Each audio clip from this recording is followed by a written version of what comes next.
Hi Teaquilters, today is Saturday, October 24th, 2020. It is 9 p.m. Central Standard Time, and we are going to sew on Cleopatra's fan blocks today. So we're just going to wait a few minutes for people to get notifications that we are live. I feel like my glasses are dirty. I may have touched them.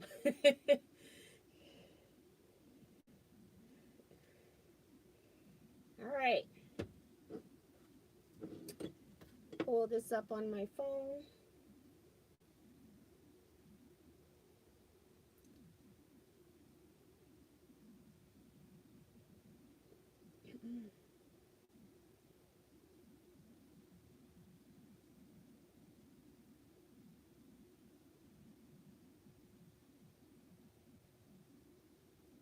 Got quite a few people have already commented.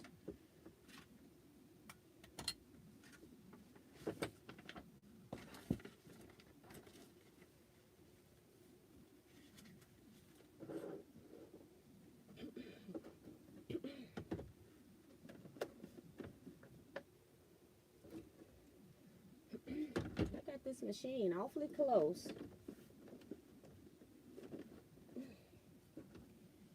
All right, let's see.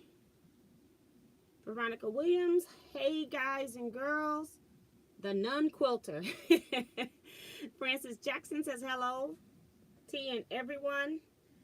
This is Sandra Atger. She says good evening everyone.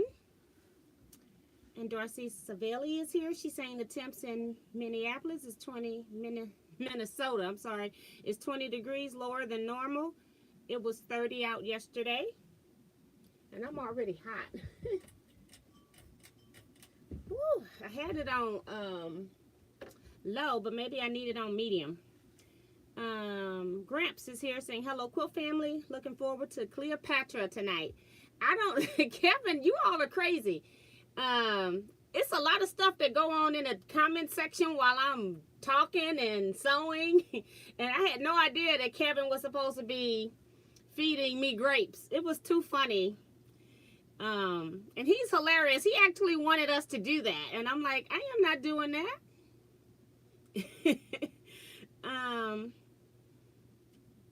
Teresa McCormick is here saying, hello, T and T Quilters. I hope you all are well. Jackie K says, hello, T and T Quilters. Happy Saturday night. Just watched all 4 of T's Stack and Whack videos. Very clear and informative. Thank you, Jackie. Appreciate that. Carla Forward's here saying, hello, T and T Quilters from California. Welcome. Dorsey says they are very helpful. She's talking about Stack and Whack videos. Jackie said, let's take a trip up the Nile. Lisa Love is here. Hi, Lisa. Welcome. She says, hi, T. June Hansen is here saying, hi, T and everyone. C-Rack says, hey, T and Quilters. Nisima is here saying, hey, T and everybody, waving at us. Kim Burris is here. Hi, Kim. She says, good evening, T and T Quilters. Cheryl Klutz here. Good evening, T and everyone. Shaquita Pearson. She says, hello, T and everyone. I keep forgetting the chat is 1 hour behind my time. Start is almost my bedtime. Exactly. I understand. Helena Marie Carter says, hi, T and everyone. New to the chat from Port Arthur, Texas. So welcome to the chat. Appreciate you stopping in.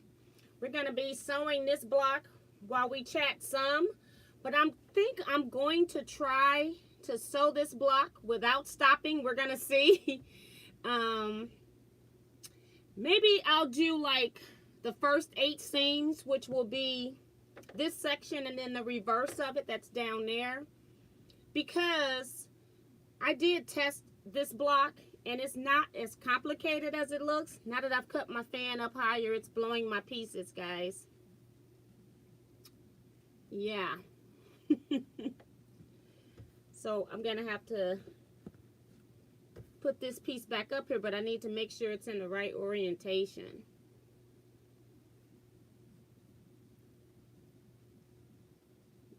There is a difference. That's the problem with maybe I need to, I don't know. I'm gonna have to cut it down and just be hot, I guess, because I don't want my pieces all over the place. Let's see. So Quilt Gals here says, hi, T and everyone from Maryland.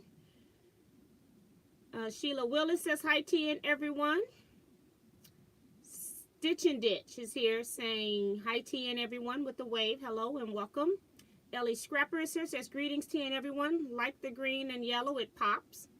They're going to be all kinds of colors. I have done 3 so far.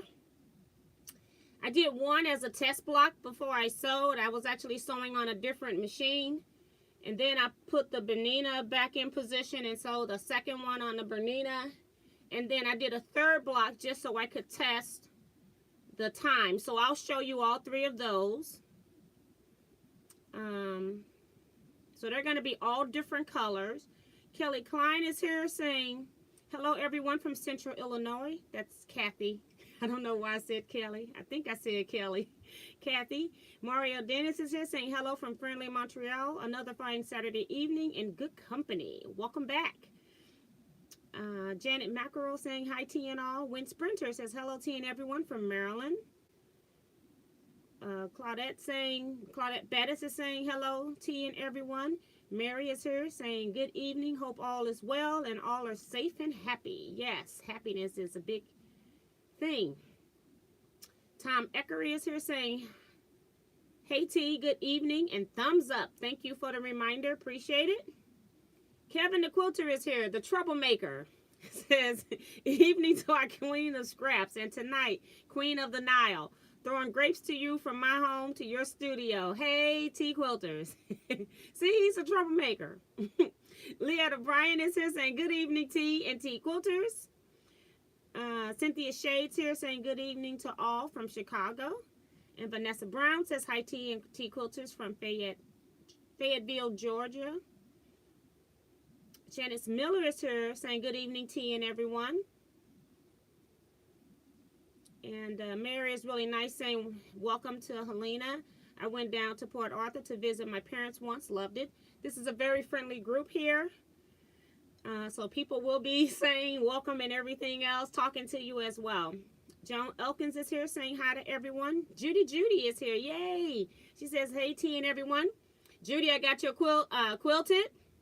I got the binding cut for it right here.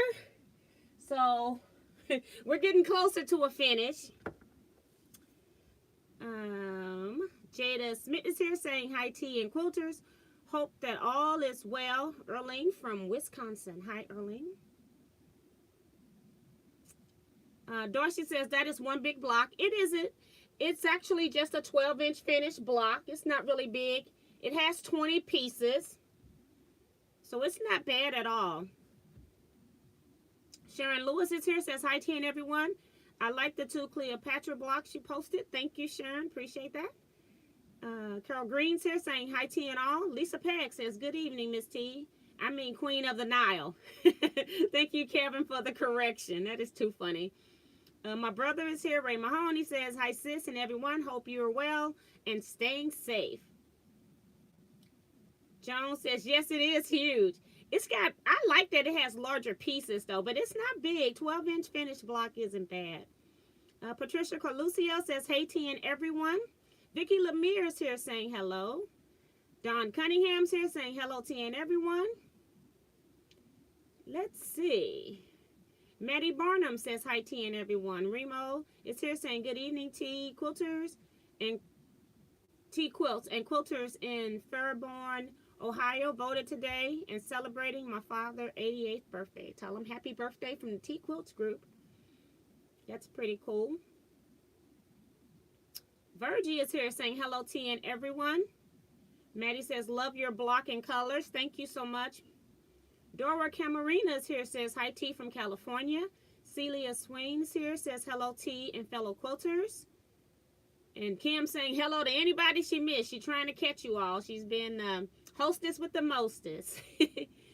Remo's reminding people to hit the thumbs up.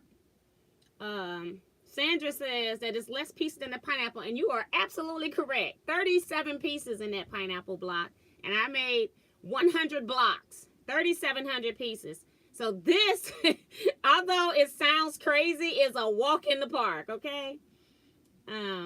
Pretty cool. June Hansen says pretty block, but not going to make it for now. That is funny. Okay, so it is like 9:08.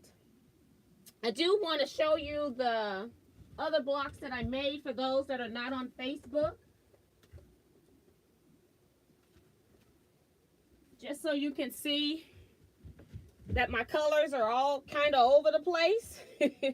I did stick with more tone-on-tone prints. Some of them have more texture than others, but for the most part, I wanted to stick with tone-on-tone. This was my first block, and I think the mistake I made on my first block was that I got one of my D pieces turned wrong, and I have to really pay attention to that. And then my second block here, a whole lot better when I paid attention to my pieces. Everything matched up really nicely. And my third block that I made that no one has seen yet is this one here. So I used 16 fabrics, and I cut 2 blocks out of each fabric. And I did waste fabric because I just didn't care. I didn't want to go through and do all of those lay fabrics in the 3 spots that was recommended by Teaquilts.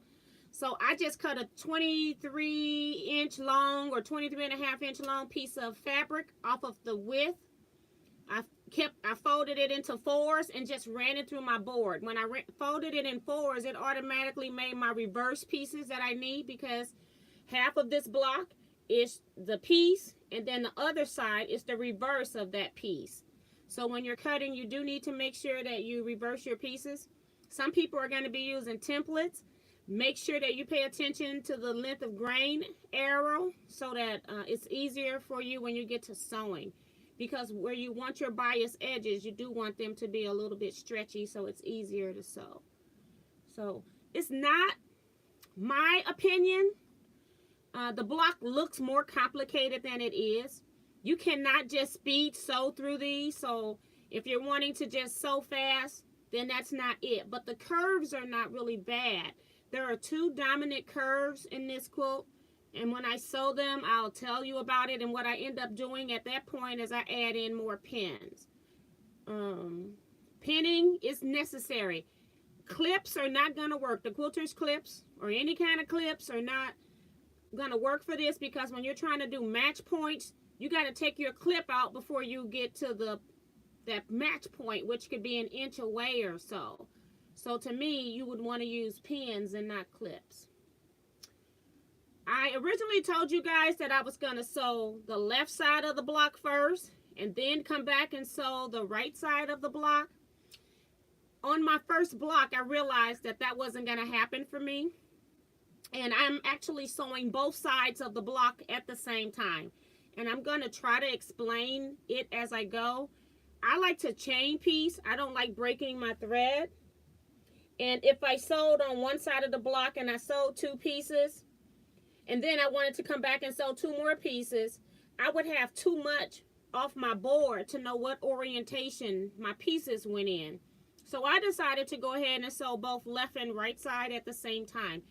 You can decide how it works for you to sew. You can kind of see what technique I'm using. I did that 3rd block about 6 o'clock today because I wanted to come in here and do a time as to how long will it take me to make a block. I did not do any rush sewing. I was actually watching a video. I had to stop, get up, and skip some of the real long ads that they had. So I had to do that about 2 or 3 times. I got up to press when I needed to.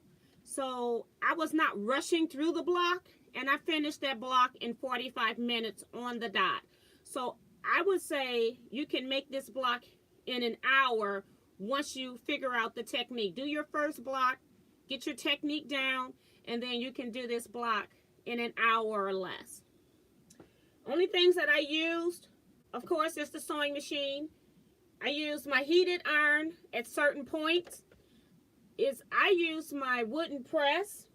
Very critical for me because Even though I've got the iron situated behind me right now, it was easier for me to press my seams, that I wasn't putting a whole lot of stress on them with the wood iron as compared to going to a heated iron. And then I'll tell you, and when you'll see me go to the heated iron. Also some snips because I'm chain piecing the pieces. And then you need a few pins.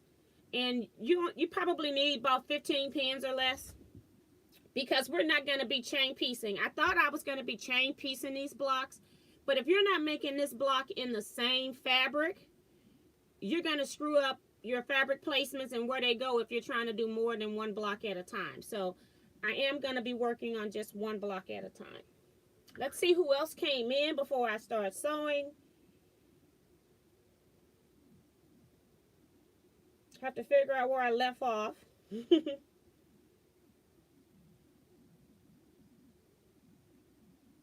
a lot of comments in here, guys. I remember reading Virgie. I don't know. I know Celia came in. Yes, remember that. Less pieces than a pineapple. I remember that. Okay, and I think I stopped with June. So we got Leela Diecker. She says, hi, Tia and everyone. I've cut my fabric for Cleopatra's fan on the Teaquilt dye. It took more time to starch and press fabric than to cut. I'm ready to sew. And you are exactly right. It takes more time to prep. That's why I didn't even want to do the cutting. I didn't even starch my fabrics either. I just went and pressed out any hard wrinkles for any fabrics that I added in, because I mostly use new fabric off the boat. But I had maybe about 4 or 5 of them that I pulled out of my stash. I pressed those. Since the other ones didn't have starch, I didn't give them starch. And then I just laid that fabric on there and cut it. It takes less time to cut than it do to press. You are so right. But she's ready to sew, so that's great. Good for you. Kevin says, walk like an Egyptian's 80 music rocks. Yes. Sandra says, yes, walk in the park. It is a pretty block. Katia Kaufman is here. She says, hi, Tia and everyone.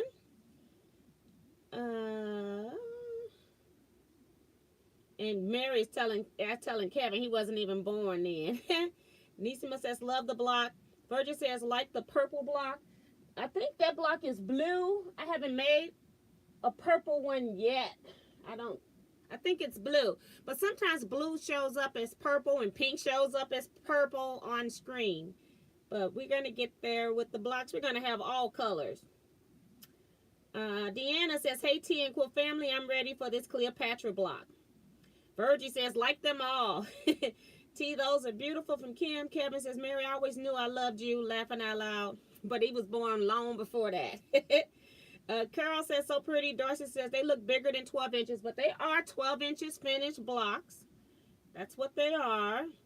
Jada says, beautiful blocks. Love the colors. Ellie's talking to Kevin. I'm going to start skipping some of this stuff. That's why I don't know what's going on in chat. These blocks are colorful and stunning, Miss T, from Kevin. Thank you so much. Mario says, very nice tea, will be a spectacular quilt. Thank you so much. And I'm glad that since I've done a few blocks, that I stuck by my guns and didn't resort to using that. Everybody kind of wanted me to use a background fabric like a beige or a white or something. But I just wanted something very colorful if I was going to do it, just to try it out. So I'm glad that I did stick by and do that. Or the seams going towards the curve. Can we see your back? Thanks. We're going to talk about that as I'm pressing, but I will show you the back of one. Joanne says, good evening, T and everyone. I pray that all is well. I love the Cleopatra fan pattern. Thank you. We're almost to the bottom. T, that was hard. Was it hard to sew the points? They are really pretty. Not really. You just need to pay attention. When you are using templates and Teaquilt die cutting, they have all those little fancy edges for a reason. And you need to make sure that you don't shortcut when you're cutting that. And we're going to talk about, I'm going to show you how to pin, because I did not go watch Shaw Jorgensen's video, because I didn't want to do anything, take any of her tips or anything. but I just did Teaquilts directions to a certain extent, and they worked very well for me. And then I just added my own tips after that. They just very basic instructions telling you how to press, and I followed all of their pressing instructions. So we're going to talk about that as I sew. Rhonda Barlow is here.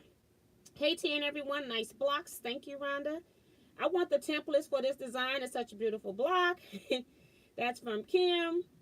You can email me, Kim.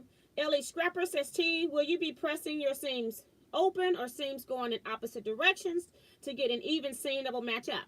I'm doing both. Lisa says, love the blocks. Elwin McGaw says, your color choices are beautiful. The backgrounds provide a lot more interest in using the same fabric throughout. Thank you so much. Cheryl says, hello, T and everyone. Hope everyone had a great week. Mine was stressful, but I made it through it. Yes, indeed. That's all you can do is get through it. Janice, the background fabrics sure make the block pop. Love the fabrics. Don says, T, you have a good eye for color. I'm glad your backgrounds are in color. Thank you so much. Let me just show you the back of one of these blocks. Just picking the one on top. You're actually pressing both seams, curves going one way, and then the other curves going the other way, and then you also are pressing seams open. So when people ask, are you pressing your curves one way so that they can nest and then press the other row the next way? Yes. And then I'm also pressing the seams open. And the reason why they have you press the seams open at the end is it does get a little bulky in some areas.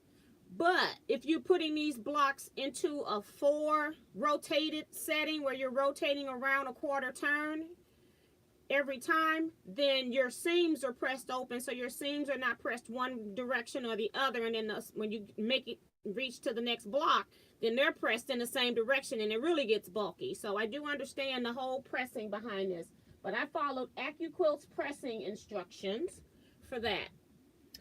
All right, so we're gonna go ahead and get started. Anybody else that comes in, I'm gonna try to at least sew 8. I'm gonna try to sew 8 seams. Okay, this block has 19 seams, so I'm gonna try to sew 8 seams. I'm sorry, before I even go back and look in the chat. And I'm not gonna remember where I was in the chat. I may even have skipped where I can't even go back that far. But if you got any questions, you can just hold them and ask afterwards. So I got my board orientated towards you. Normally I would have it turned toward me. So this is going to be a little different as well. When you have curved pieces, I don't know if you can see, but there's a curve right here. And then when I pick up this piece, there's a curve right here. This is an outer curve and this is an inner curve. Now, I don't care if it's convex or concave. What I want to know is, where's my smile? When I want to sew these two pieces together, I want to put my smile on top. This is going to be my smile. So I always sew with the smile on top. I'm going to have to turn this towards me a little bit. And also, I'm left-handed, so I put my pins in a little different. These are very slight curves. When you first look at these, they may not even look like they're curving, but they are. That little bit of green that's up there is because of the curve. You can't just sew straight and think, oh, it's not that curvy, I'll just do that. But look at the back piece. Now you can see that it really is a curving piece. It's just a very slight curve. So what I do is I pin at my notches first. So any notch gets a pin. Then I go to my edge and I make my edge match up to the edge. These edges are here for a reason. It's so that you can line that piece up exactly and know where you need to start and stop your stitching. That's a 1/4 inch. It looks a little bigger, but it's weird how when I put my needle down, it's exactly in the right position. And then I add another pin. And I do the same thing on the other corner. I just match up my pieces. And then I go ahead and put that pin in there. Now, this block's going to take me a whole lot longer because I'm talking to you all, okay? I got all of this in my head now. So, for this small piece and most of my pieces, I'm going to use a minimum of 3 pins. This piece, I do not need any additional pins in the middle. It's a very slight curve. So, now I'm going to go and sew an accurate 1/4 inch seam. Not a scant. We want an accurate full 1/4 inch seam. And I am going to take my pins out as I come to them.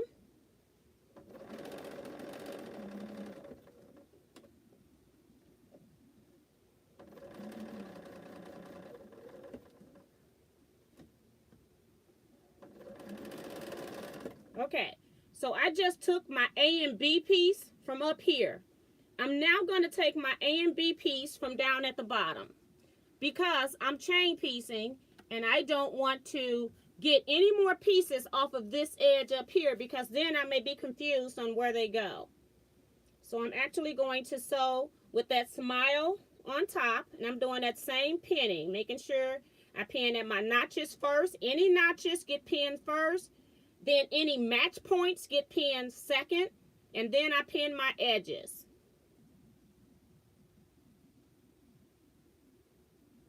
Again, I got my 3 pins in.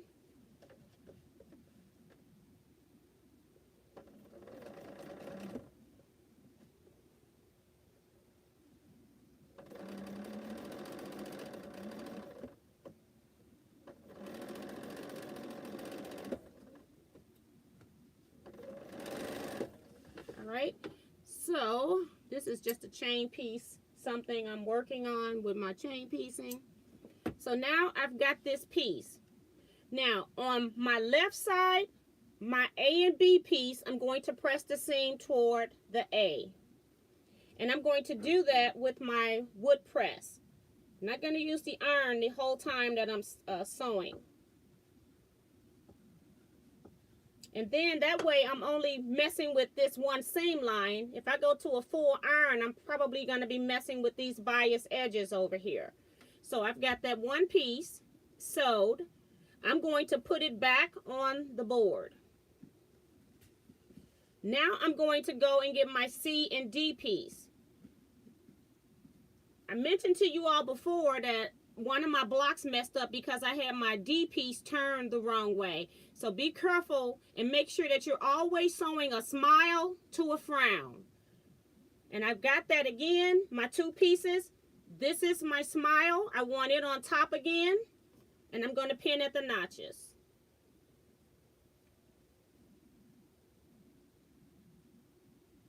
So we just did sew 2 seams. Remember, I'm going to sew 8 seams before I stop.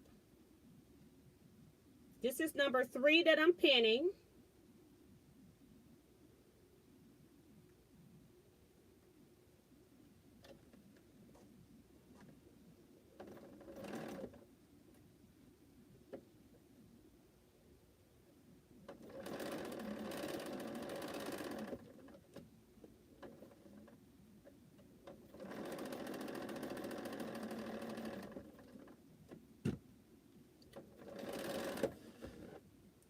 I'm going to take this is my bottom B piece.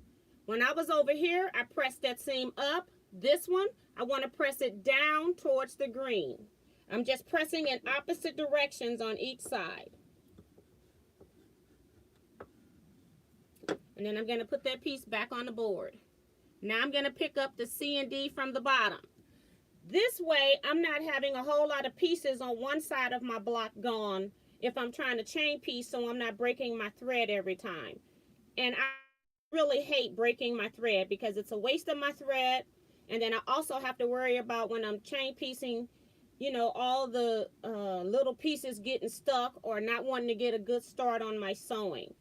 So I do have my my little pin dot throat plate on here. I don't have the wide one, so that does help too to keep stuff from going in. But I do know that if you don't have any kind of a leader, it's still hard. You'll just be sewing regular thread. It'll just be pulling regular thread and not pulling your piece.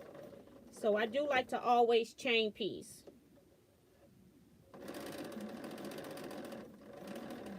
This is seam number 4.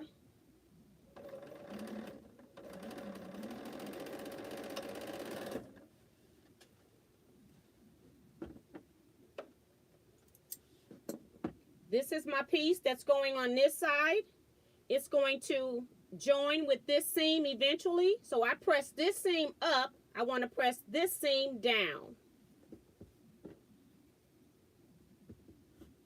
And when you press a seam down, you press it down for that entire row.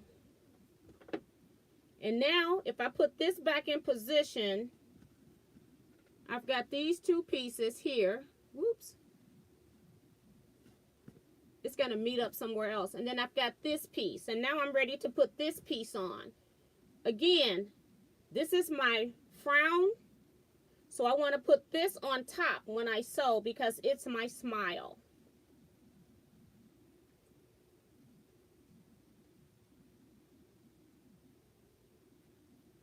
And then I always want to get my edges. So when I first start out, my first seams, you know, 3 pins are sufficient. There are going to be times where you're going to need to use more than 3 pins. So I got that sewn. I think we're on seam number 5, if you're counting.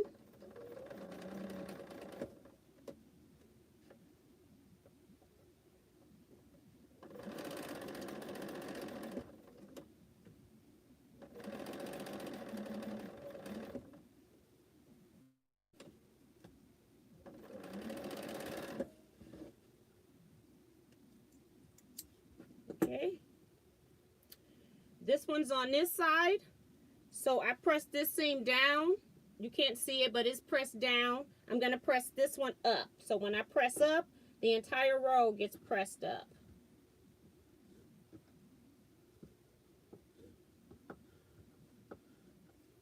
And now I'm going to put this again on top of the piece. So I'm actually sewing the same pieces. I'm sewing the regular side, and then I'm going and sewing the reverse side. And I keep one on my machine, and then I can cut the other one. I never get them mixed up because I know I just took it from down there. So this is seam number 6 that I'm pinning here. Again, it looks like it's not going to fit, but as soon as you pull those corners, those ends to match, they just magically fall right in place.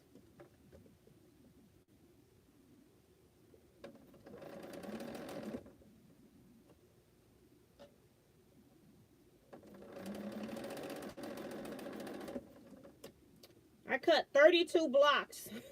I don't know if I'm going to make all 32, but we'll sew until I get tired of them, I guess. All right. So this row here, I have pressed the first one down, so I'm going to press this seam down.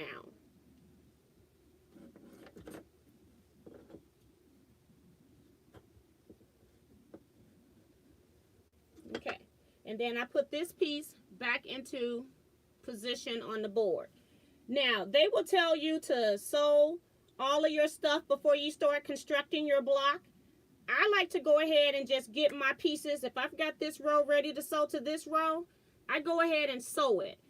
Another thing about once you piece these diagonal rows, those seams are straight seams. They are not curves. So if you've got any curving going on in here, you haven't sewed something right. Something got twisted and one of your curves are on the outside. It should be straight when we're sewing these diagonal rows here. So I'm going to go ahead and I'm going to sew these two pieces together, which are my rows. I've got notches. I've got 3 notches on this piece that I'm going to match to the 3 notches on these 2 pieces. So I'm going to pin those first. Always pin your notches first. Sometimes the notch is right at the edge. It takes care of both things at the same time. It's in this case here. And then I've got a notch here on this end.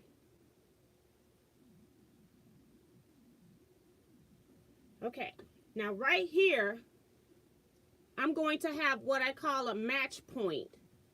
I've got this yellow and green going with the 2 greens that are down here.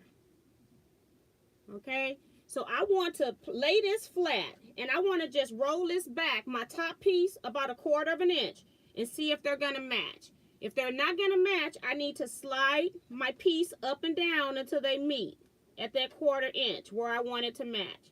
I got it in that position. I hold it, and then I put a pin in it just to hold that match point. My last pin I need for this one is going to be putting this edge together. I want you to see this edge. So you want to match up this edge here. Looks a little weird, but it works. And then we're just going to sew. This is a true straight seam, so nothing fancy here. Just sew a 1/4 inch seam.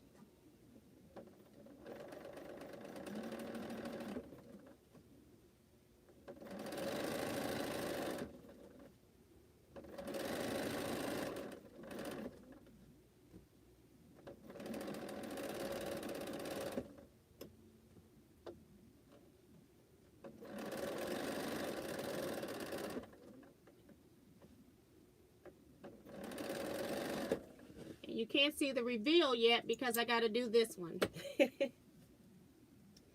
On this one, I had pressed the first seam up, so this second one's going to get pressed up as well. Then I'm just going to get my other piece, and I'm going to sew these 2 pieces together on the reverse side. This is the right side. Again, I'm going to line up my notches first.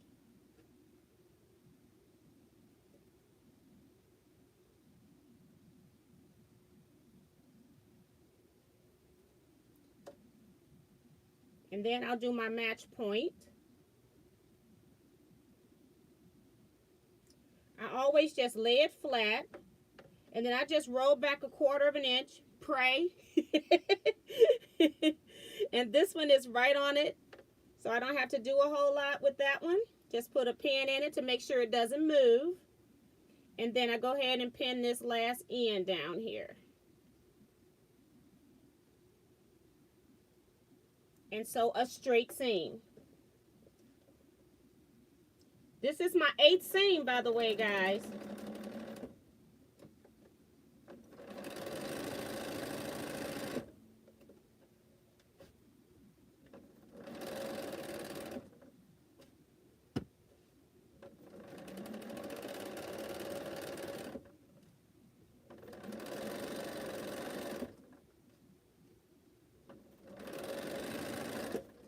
Okay, so we'll be doing these next seams just so that I can sew something without sewing on something I don't need. I'm going to go ahead and pin this one just to sew so I can get both of those off for you, so you can see what I have. Again, making sure I curve to get those edges in place. And if you feel like you need more pins, this time I think I'm just going to go ahead and add some pins just to be sure. Add an extra pin down there. Curve this around into place. And then I'm going to add an extra pin. There's nothing wrong with putting a pin in. You can take the pin out.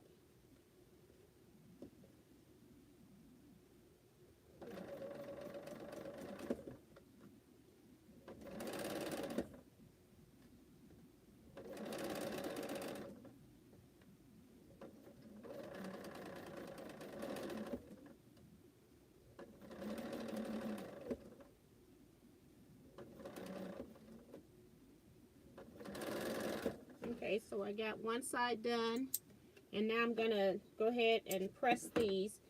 These get pressed open when you sew your rows together.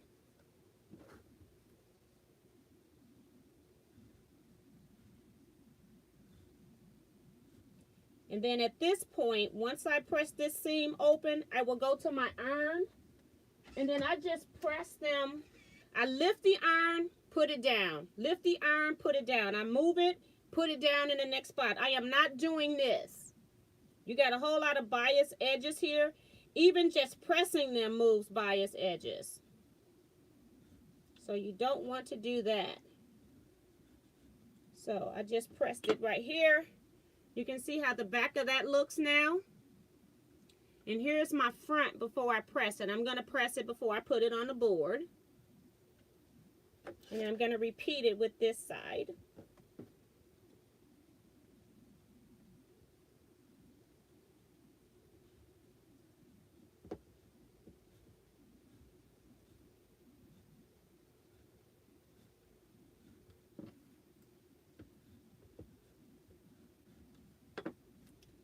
And now I'm ready to go press. I'll be right back.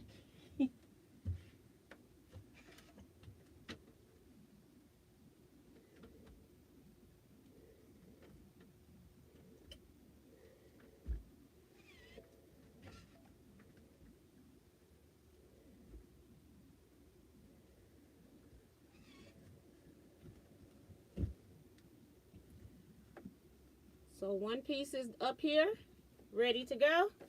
And then this is my other piece that goes on the bottom half of the board. So that was 8 seams that it took to get to this point. Trying to get it so you all can see it, and hopefully it doesn't get in my way. So let me see if people got comments and see what's going on. Okay, I'm going to see how far I can go back. It was at 9:19, I think. Lisa says, my son is visiting. I will catch the replay. Have fun, Lisa. Dewana Montreal says, good evening to everyone. Hi and welcome. Teresa Louise, I quilt too, saying hello to everyone. June Hansen saying hi to her. Dewana says, looks good, T. Virgie says, what size is the board you have your pieces on? I think it's 14 inches. I have to check it once I get my pieces off because I'm not going to touch it and have them all fall off. I'll measure it afterwards. Maddie says, oh, T, I got my seam ripper. I love it. I'm glad. I love these things, and they're so pretty. Joanne Parker is here, says, thank you for clearing up the curved seams.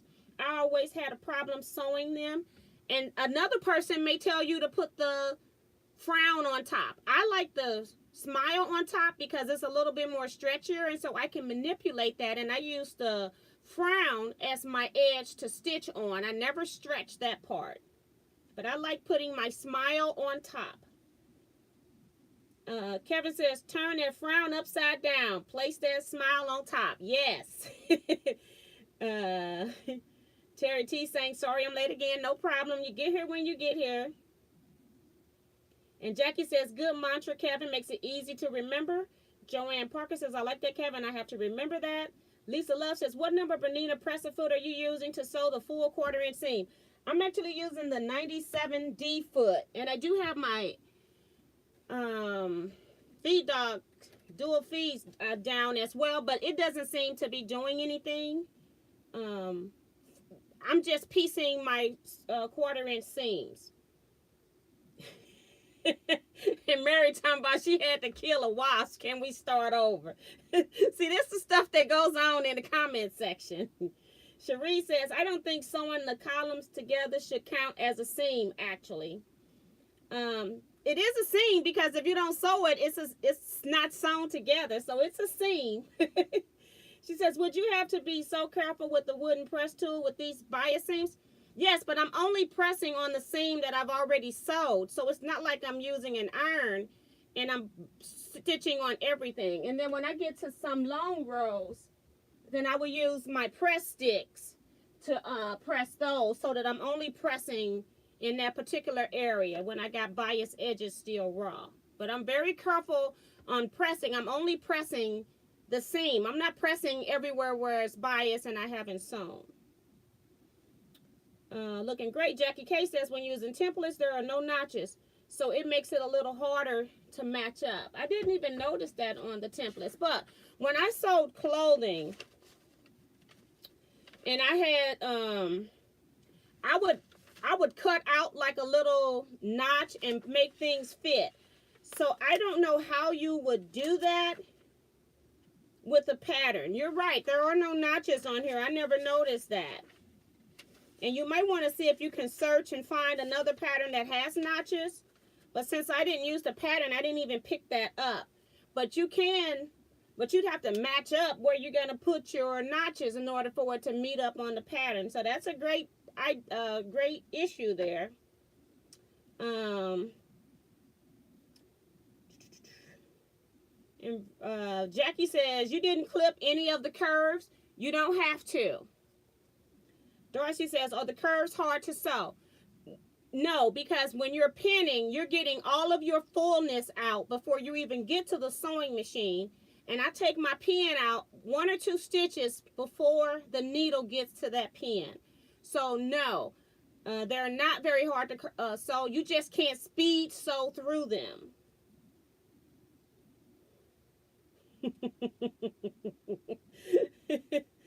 Y'all crazy in the comment section. Or curves hard to sew. Looking good. Good tutorial, T. Thank you. Virgie says, oh, she's talking to Lisa about the machine.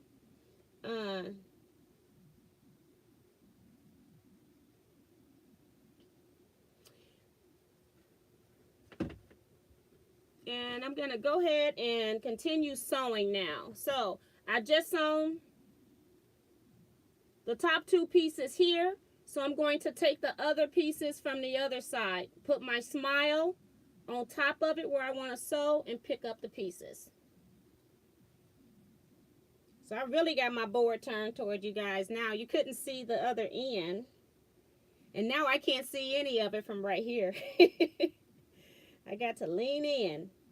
But I do like to do my notches, any match points, my edges, and then if I need any pins to make that lay flat, then I go ahead and add additional pins. Some seams I can get away with 3 pins. Other seams I need 5 pins. Sometimes I needed 9, sometimes I needed 12 pins. It just depends on your sewing ability.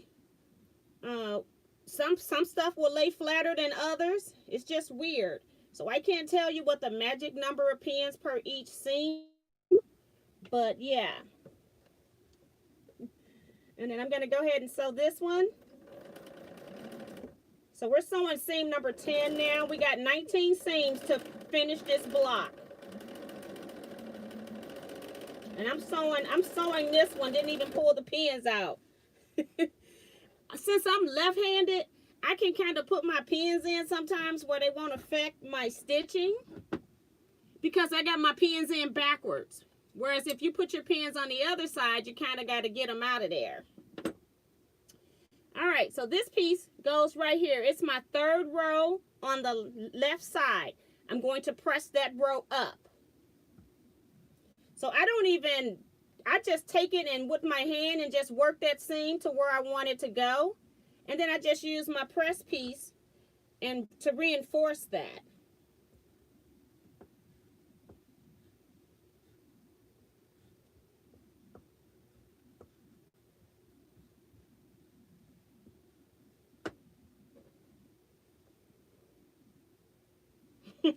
Kevin saying, T, you make this block look doable.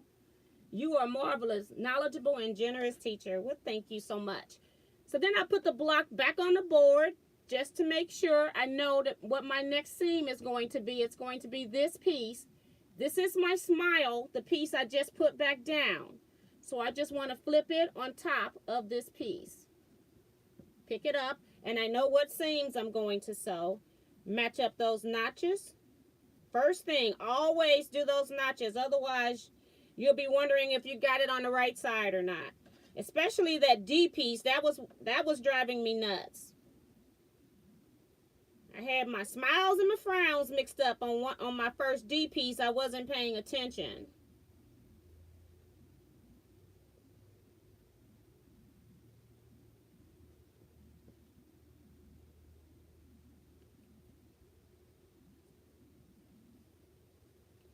Now this time I do have 2 pieces on one side, but the other side just have 1 piece, so I really don't have a notch point. But if I feel like I need more in here to make this lay flat, more pins, I'm going to put more pins and put as many pins as you feel you need to make that section lay flat. It's easier to make something match in your hand than when you get it under your presser foot and it doesn't match. These seams are a lot easier to sew than the Drunkard's Pass, in my opinion. Now this is one of the more difficult curves is what I'm about to sew now. And it's not complicated. It just takes time.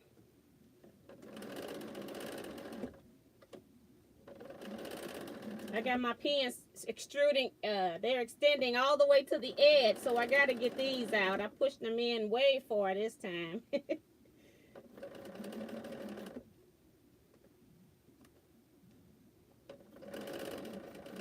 And remember, you want a full 1/4 inch seam if you die cut with AccuQuilt. I don't know about those templates, but I know on the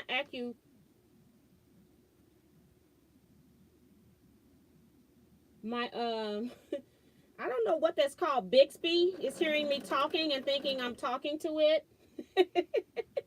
And it's telling me that it can't understand that. All right. So this piece is going over here on this side. And so I want to press this side down. So every piece I add, I'm going to press it down.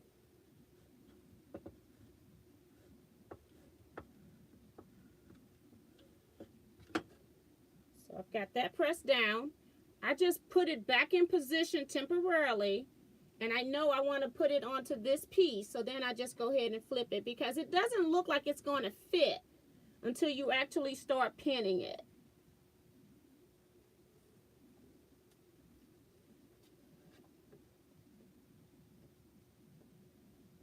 So go ahead and pin my notches.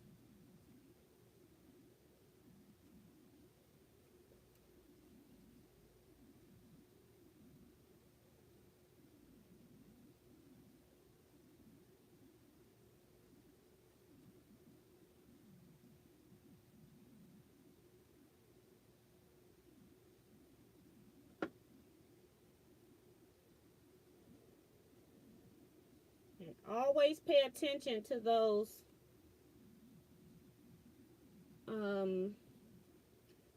ends. It's real important that you get those ends in the right position.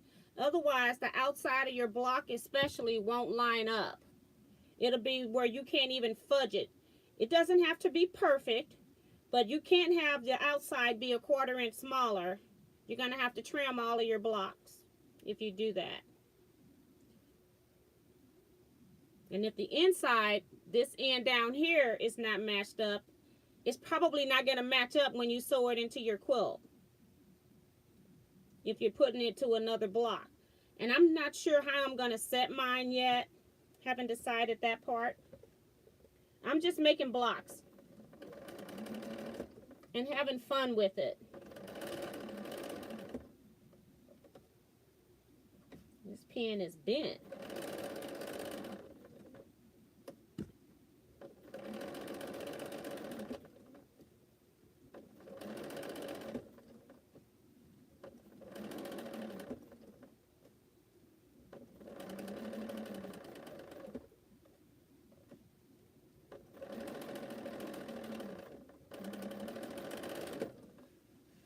Okay. So we're still working in the middle. I know since both of my pieces are gone that I'm working on this side. These seams are getting pressed upward. So I'm going to press this seam up.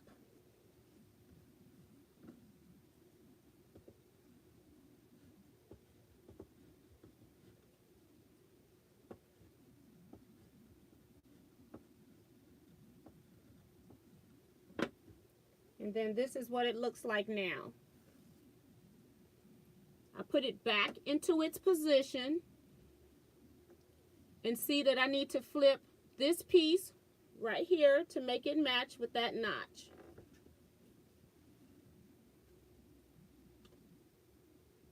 So I'll sew these center sections, and then I'll go back to reading. My Bixby has thrown off my chat, so I can't even see the comments anymore.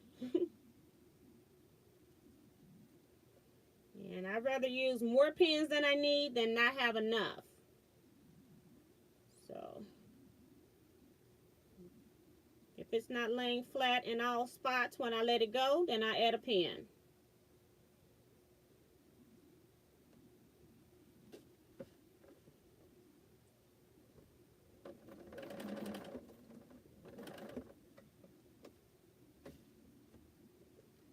I got one pin I need to recycle because it's got a bad curve in it.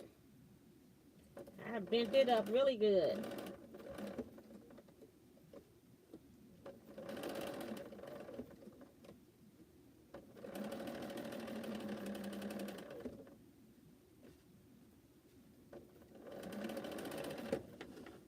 Okay. see if I can go back. These seams are pressed down, so that means I'm going to press this down.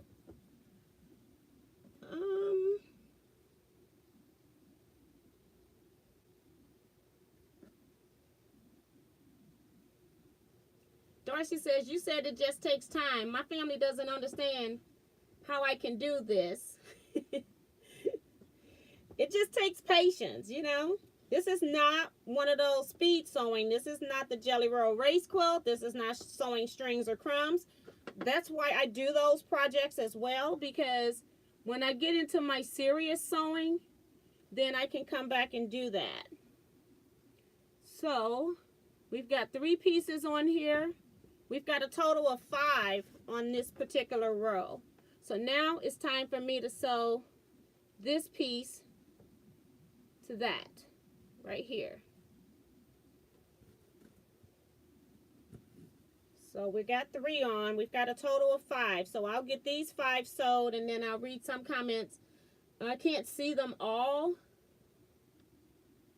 Mary says, I don't get how you know which way to press the seams, because I'm pressing one seam, one row down, the next row up. Well, this row up, this row down. Next row up, down, up, down, up.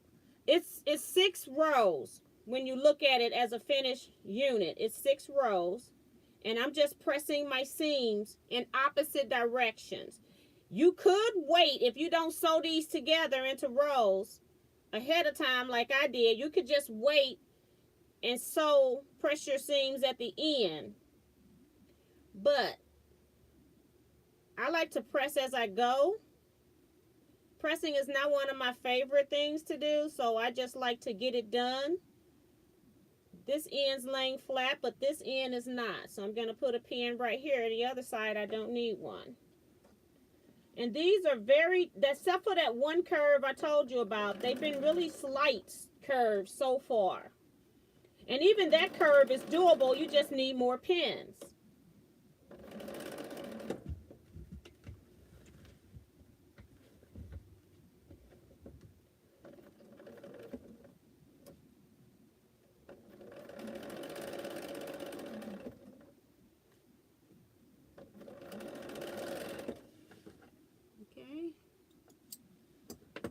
This row, when I look at the top, it's getting pressed up, so I'm going to press this seam up.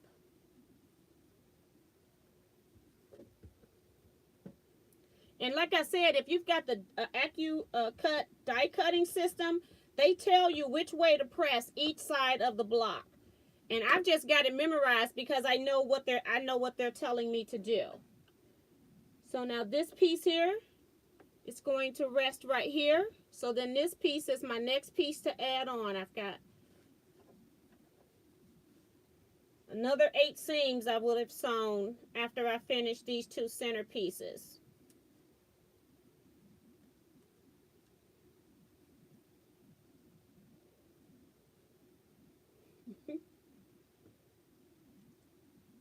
My friend Kevin is cray cray. He got me cracking up. Talking about feed me grapes while I sew, and he wipes my forehead and stuff. But it's not really that bad. I think I made a Dear Jane quilt. I had blocks that were similar to this, had to be 4.5 inches finished, I think. I love a good challenge. Once I finished with that quilt, it let me know that no matter what, I can sew anything that I want to sew. Because you don't have to always sew it the way they're telling you. You can do regular applique, you can do reverse applique, you can break those pieces down into paper piecing units. I have learned that I can sew whatever I want to sew once I made that Dear Jane quilt. You need to challenge yourself. Whether even if you're not successful with it, you keep trying and you're going to get better and better at it. Curves are not that difficult, and I would recommend this block before I even tell you to do a Drunkard's Path. Drunkard's Path curves are very sharp. These are very gradual curves. Sometimes you forget you're sewing a curve. You got to remember, oh, I can't just sew straight. I got to make sure that I follow that edge.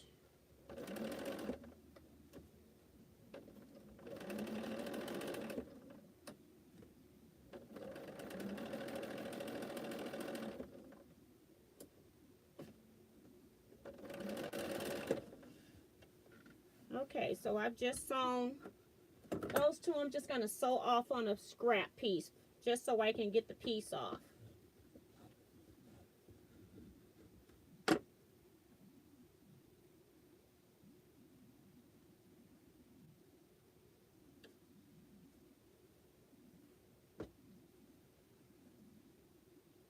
I'm just sewing on string blocks because I don't have to worry about that. So I just go ahead and just shoot that through.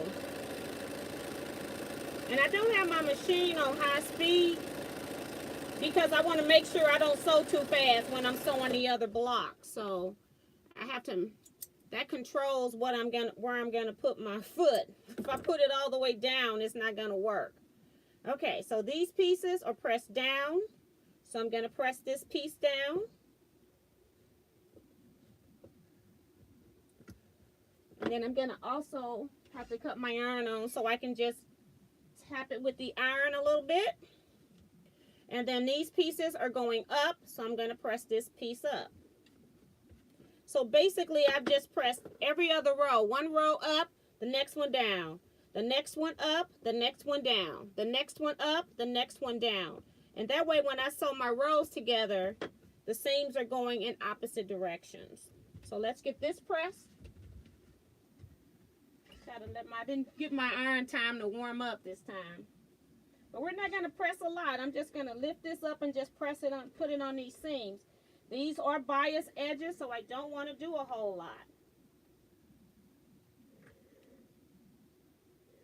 Just want to kind of flatten it out a little bit. And now I've got my two long pieces that had 5 pieces of fabric where I've sewn 4 seams on each one, so that's another 8. So we've just done 16 of our seams, and you can see where I've got 17, 18, and 19, and then we're done. So let's see what the comment section is saying, just in case anybody got questions. I don't remember where I left off before. Let's see. I think it was Kevin's comment.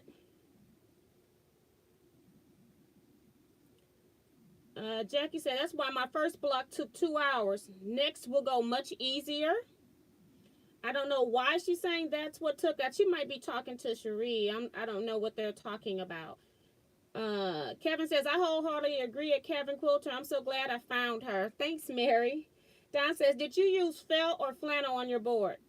What is the black? Did you glue it on? The black is glued on. It's like you probably can find a free tutorial on YouTube. Well, I don't know how they put this on. This was actually, it was a gift. They actually got some stitching on the edge, so I'm not really sure. But there's YouTube videos on how to make the design board. You're basically just putting binding strips around the outside edge. And it's batting. And then the other side doesn't have anything on it. It's just the board. But you can put something on both sides if you want.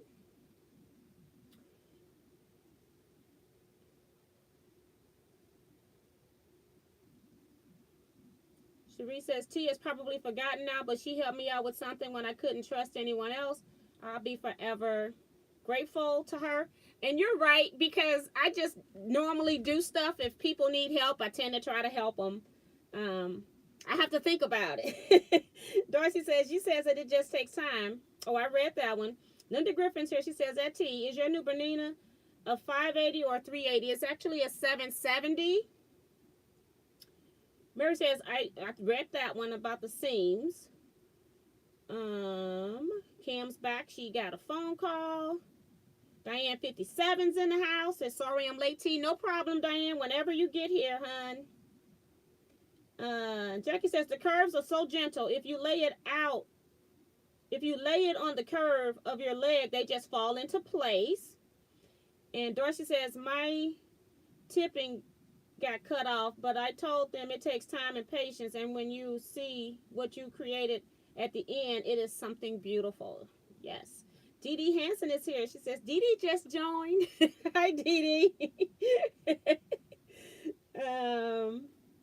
Don says, why aren't you going straight down the column to sew instead of shifting slightly to other column? That's because this column here, you had to sew these two pieces and then sew this one. I am sewing in the column. The only reason I was shifting columns is because I was chain piecing, and so I was sewing my left and right sides together. That's why I started out showing you the pieces from the 4 edge first. Because if you take too many pieces off of here at a time, you can forget where stuff goes or which orientation it goes in. So yeah, but I did not do 2 pieces in the same row. I was doing a piece on one side, the left side of the block, and then you've got the right side of the block. Ellie says, my sister called from North Carolina, but I'm back listening. Don says, talking to Cherie. Okay, got you. I will probably be killing the wasp when you explained it. Regina C says, T, that came out really nice. Thank you, Regina. And your blocks are nice, too. We've been seeing them on Facebook.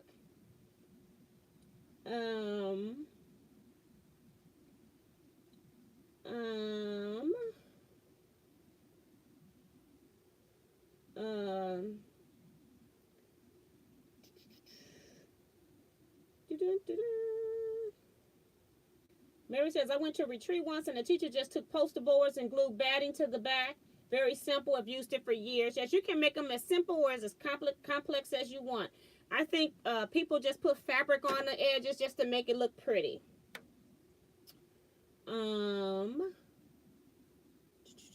Teresa says, hi, T, and Teresa Davison says, hi, T, and everyone. Nice machine, T. It sounds quiet. Love the pattern. Thank you so much. They're talking about the design boards. I'm going to skip those. Wow, just gorgeous, T. I think I can even do this. I'm telling you, these are the most gentlest curves that I've ever done. So I've stopped at, I think Kevin's comment, it already jumped. So I'm just going to stop there. It's 10:01. And I'm almost caught up, but I'm going to go ahead. I'm going to show you that you can finish this block. It's not that complicated. All we got is 3 seams left. And again, these are long seams that I'm about to sew. But I'm going to be matching up those notches first. That's the main thing. And then I've got a few match points I've got to do as well. So we're going to go ahead and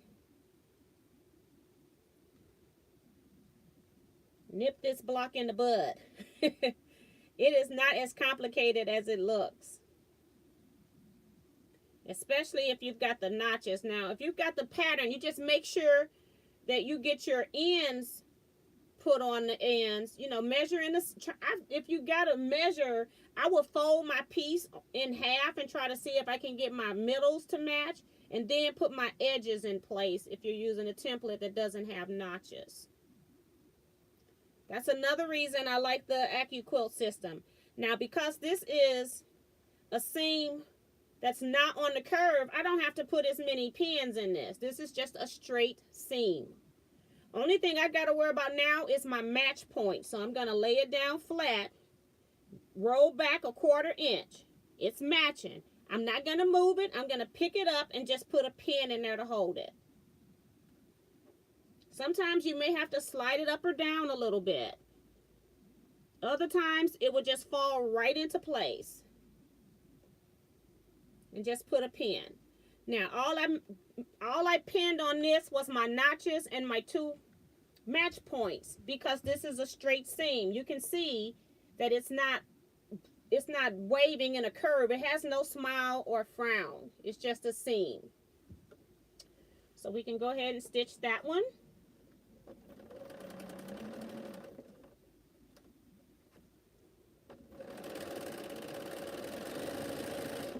We can stitch it a little bit faster. Now, if you come to a seam, I use my knee lift so that I can get over a seam. I don't want my seam to be pressed back the other way. I want to make sure they stay in an orientation that I want. So I use my knee lift to lift over a seam when I come to it.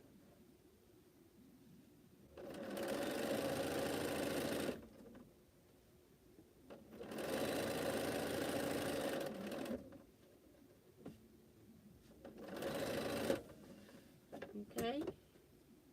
Oh, this is the chain piece. I'm going to need a new one. And then we've got to do the same thing to this.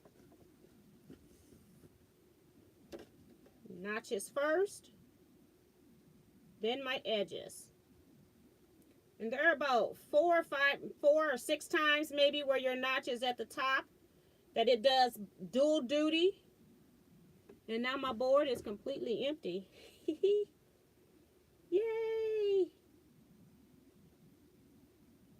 Means we're almost done with this block, not with the quilt. Technically, I could be done. I got 4 blocks.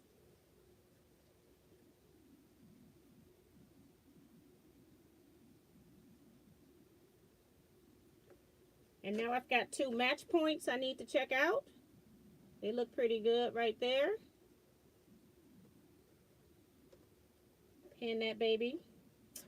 And then I've got another match point further down. I roll back a 1/4 inch. Just a little bit of difference. Just slide it just ever so much, like a 1/16 of an inch. And then I just hold it in place while I pin. Another straight seam.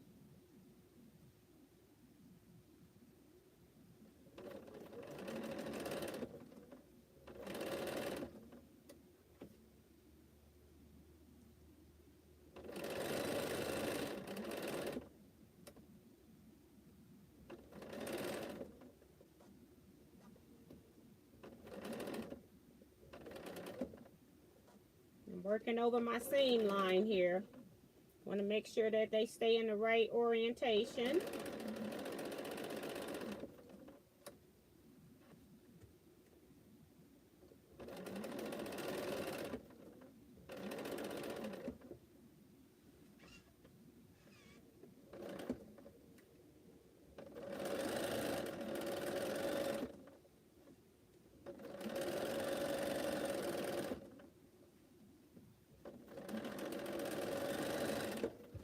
Okay, I need some scraps again.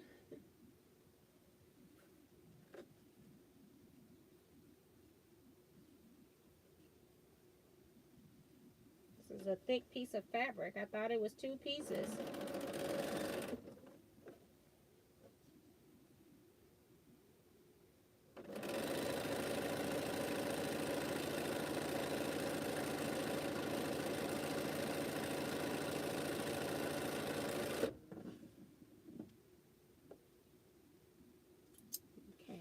Now this time I'm going to go use my strip stick. These are pretty long seams. So I'm going to go use my press stick and then I'm going to sew that together. So it'll take me a minute to do that. I do want to just set my seam flat.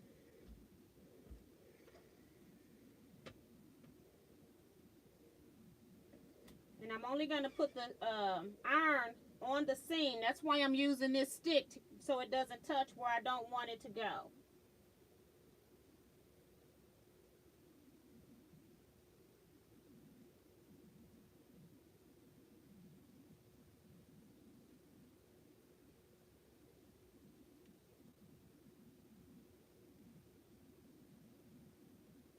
I'm using my finger right now.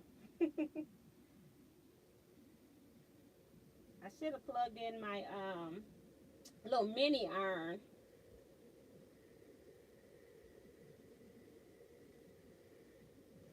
So I've got that seam done, and I'm just going to put the iron on it from the front, but no moving around. This one's next.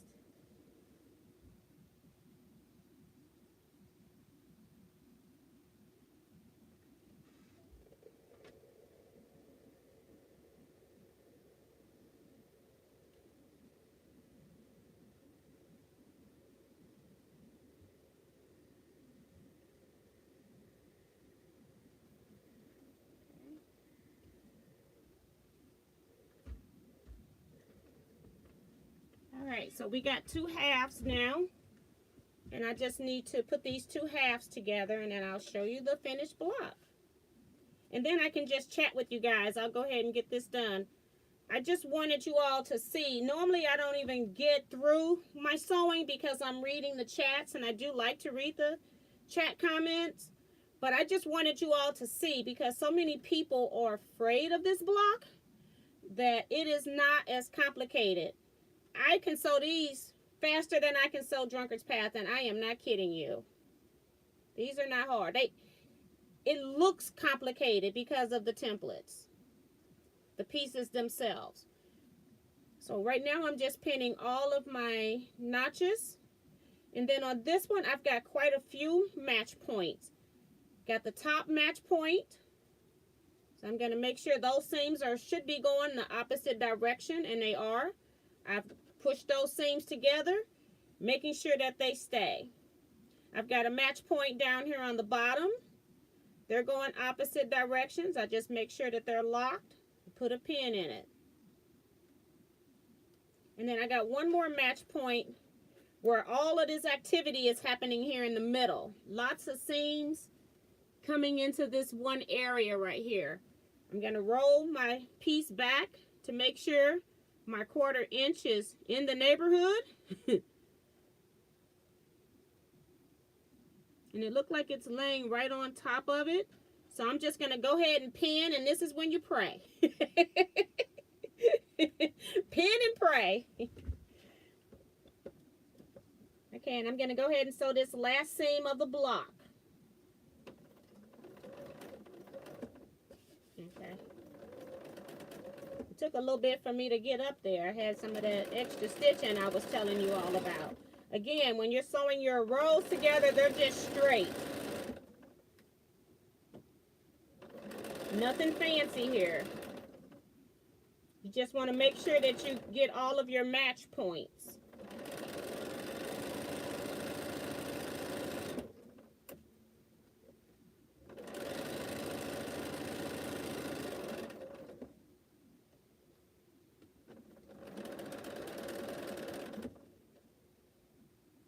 And the last piece here, last part of the seam.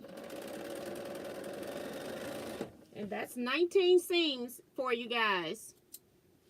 It's not that bad.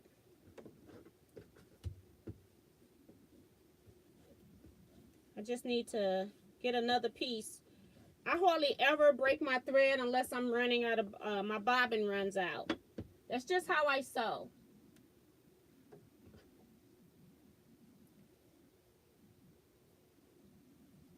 Started out doing that from making clothing, and it carried over into quilting.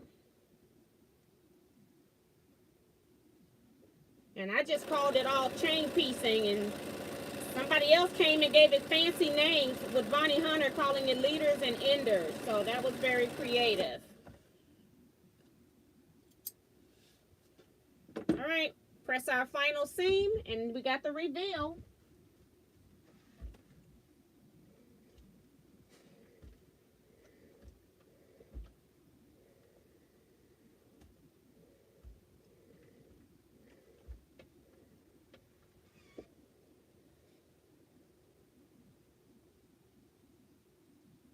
Got a long seam. You know, diagonal seams are long.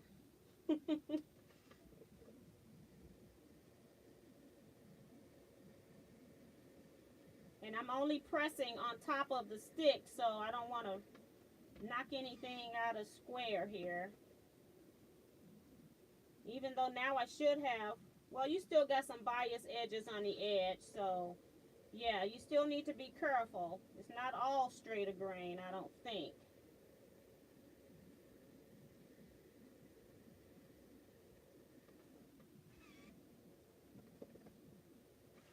I'm just going to press the front of my block here just to flatten it out. And voila. Beautiful block. And they're not, like I said, not as complex as you think.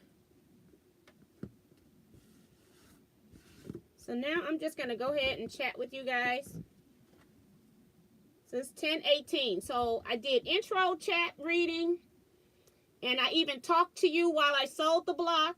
And by 10:18, with all that I'm doing, I have still completed the block. It's not that complicated. Don't be scared of this block. Like people said, they think it's a big block. The pieces are big. It's just a 12.5-inch block. And then when you put 4 of these together, you kind of have like a big blooming thing going on if you use all the same pieces. But I just happen to use different pieces. So I'm not going to put mine together in that manner. But you don't have to do what everybody else do. If you make the block and they're not to the right size, you can put a frame around it and then square your framed block up and do something different. You don't have to do what everybody else doing, and you can still use every block that you actually made. And that's, I couldn't find one that was scrappy. And so I wanted to make one that was completely scrappy. And so that's why I pulled all of these vibrant colors so that I could make something scrappy and very colorful. So let's see.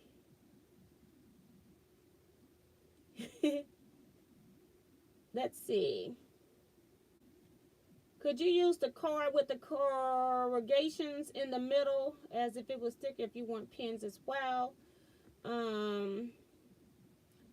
Darcy says, I got to use my new brother on Thursday. It took me quite a while to figure everything out, but I eventually got to sew.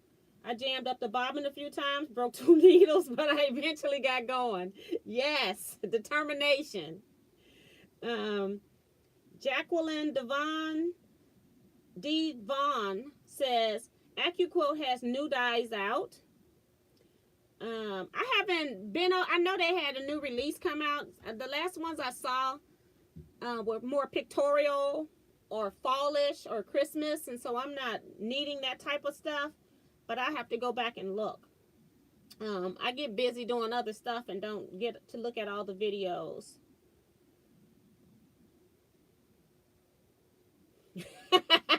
And Mary's causing trouble talking to Kevin. She says, you would have to find someone who would loan you a die. Joanne says, I put this die on my wish list.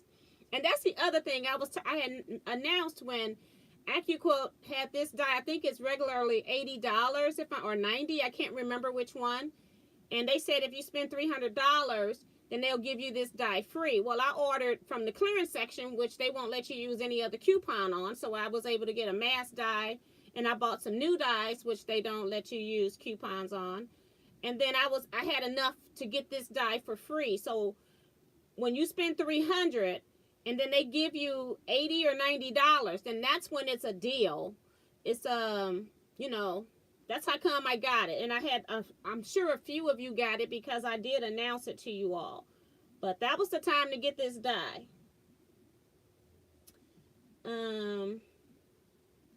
And if anybody wants to buy the die and from AccuQuilt, please use my link in the video. They're always in the end. They're in the video description of all of my videos. You just click on those links. Let's see. Jenny says, I like the notches. The cutout templates don't have them. I like your system of stitching the block together. Thank you so much. And I know it's going to confuse some people, but this is not a beginner's block. But it could be if you did the pinning, because these curves are so slight. But I could not sew this block any other way to make it any simpler. I know it was a little confusing with me getting pieces from, like when I started from up here and then down there. But it made sense to me as I was sewing, but I wasn't like clearing out my whole board. My other pieces let me know where the 2 pieces I had taken off on each side. I knew where they go back on the board. And your background is only on 2 sides. If background was on all 4 sides, we'd be in trouble. But this block to me is very simple to sew.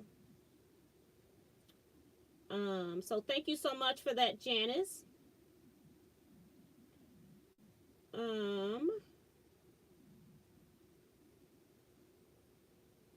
Don says, I realized you were chain stitching and going to left to right, but I thought you would go straight down. I did go straight down, I had to curve in because this is the row here that I just this is the row here that I just stitched. It had curved pieces. I had to step my way down and then come put this piece on. Wait a minute. I have to look at it. This center row had this piece here, these two pieces. Then I had to go back and put this piece on. So I was going straight down the row. This was the row. The row just wasn't all straight like it was over here. This is a straight row. This one had some other little curves. I could not even sew this piece on until I sewed these two pieces together. So I was going straight down, Don. When you sew your first one, you'll know what I'm talking about. And you're actually sewing in the letter alphabet of the template. You sew A to B, then you sew C, D, and E, and then the last row is F, G, H, I, J.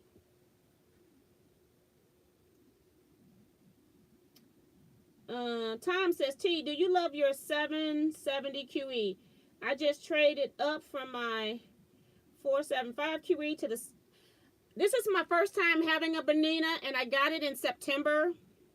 Bought it used from a friend, and I do like this machine. It has a lot of great qualities. It has some things that are quirks with it, but overall, I love this machine. I would not have put up my Elagio and still be, well, I guess I probably would be still sewing with it because I spent a lot of money, but I do love this machine, and I love how it stops on a dime. That's my main thing about Berninas. When I would stop on my other machines, I would get that one extra stitch. When I lift my presser foot, no matter how fast I'm going, it never gives me that next needle up and down. That's my favorite feature on this machine so far, and it's got a lot of features, and I like a lot of things about it, but that's my favorite because what do we do most? We piece, and that's important when you want to stop a 1/4 inch from the edge. It's going to stop. It's not going to give you that extra seam that drives you crazy. But I love the machine so far.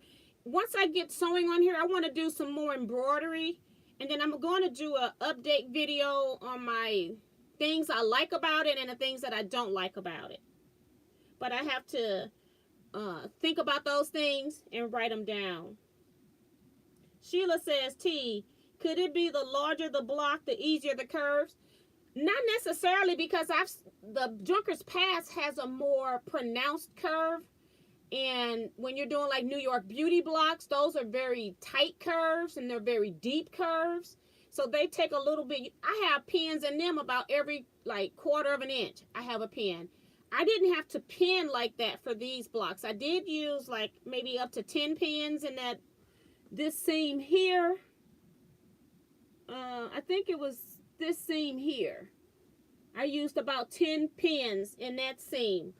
And that was it. And it wasn't like every 1/4 inch.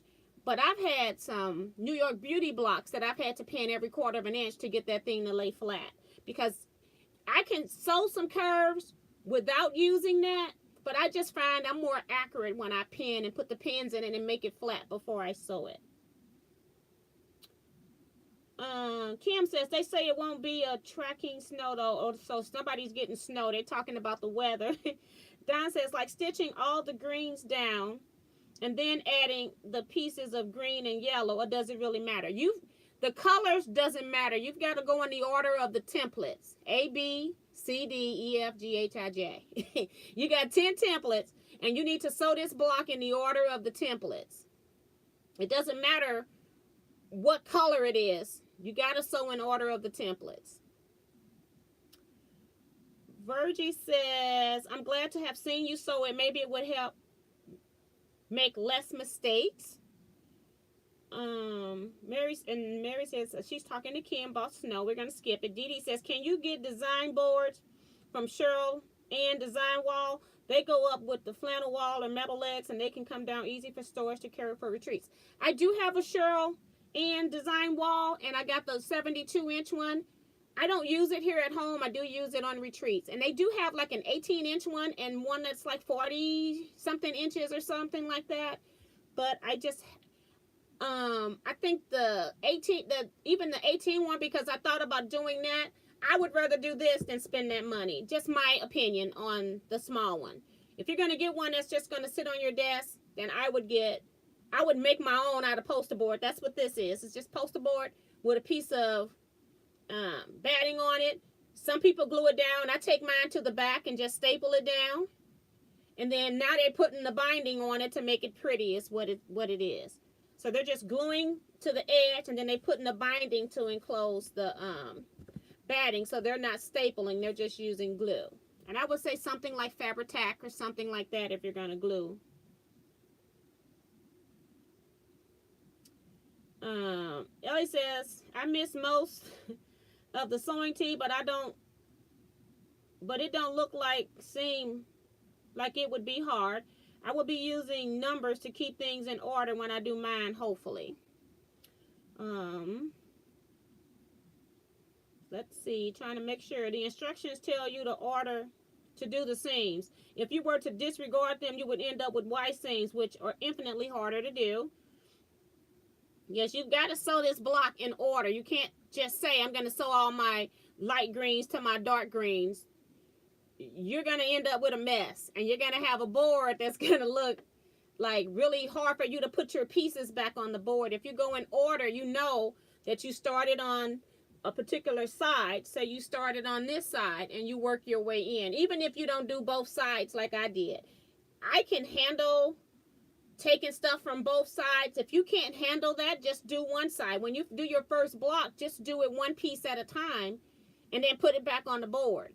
Even if you cut your threads, or find some small 1.5-inch squares and chain piece on those to make little postage stamp blocks or something, so you got a smaller piece to stitch on, and just sew one seam at a time. You will get to the end, and once you do 1 or 2 blocks, you're going to develop a system. So it's easier than you think. They talking about bugs now.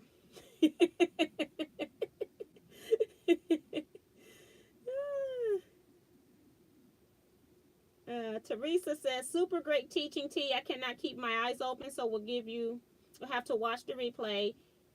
Take good care, and thank you. Thank you, Teresa, for popping in. Appreciate that.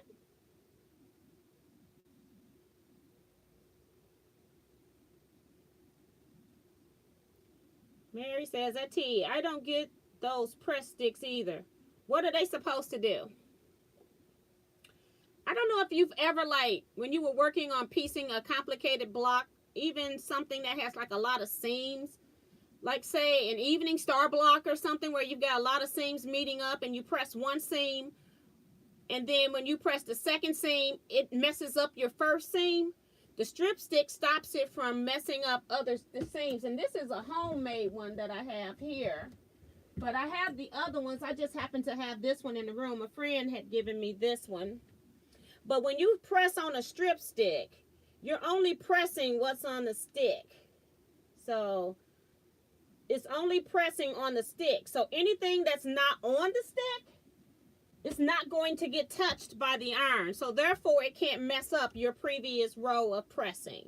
That's what the strip stick's purpose is.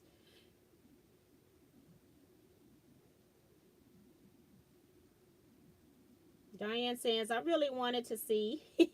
Thank you for giving us a visual. You make it look easy. First from Don. You're welcome, Don. Kevin says, I am gobsmacked, just amazed. You were an amazing teacher, T.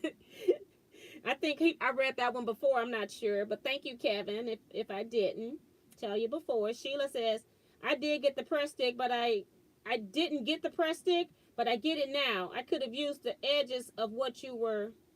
I just could see the edges of what you were doing. And I know you couldn't see me pressing over there because this wasn't about a pressing video. If you all want to see me using press sticks, then I will have to make something up that I'm going to have to press, and then I can show you how to use the press stick. I've used the press stick in other videos, but I can't tell you which video, and I don't know if I've done a video just on the press stick. I'll have to search. But if not, then I'll come back and do maybe just a quick thing on a Wednesday and show you just how to use the press sticks, if I haven't already. Otherwise, I'll give you a link on Wednesday.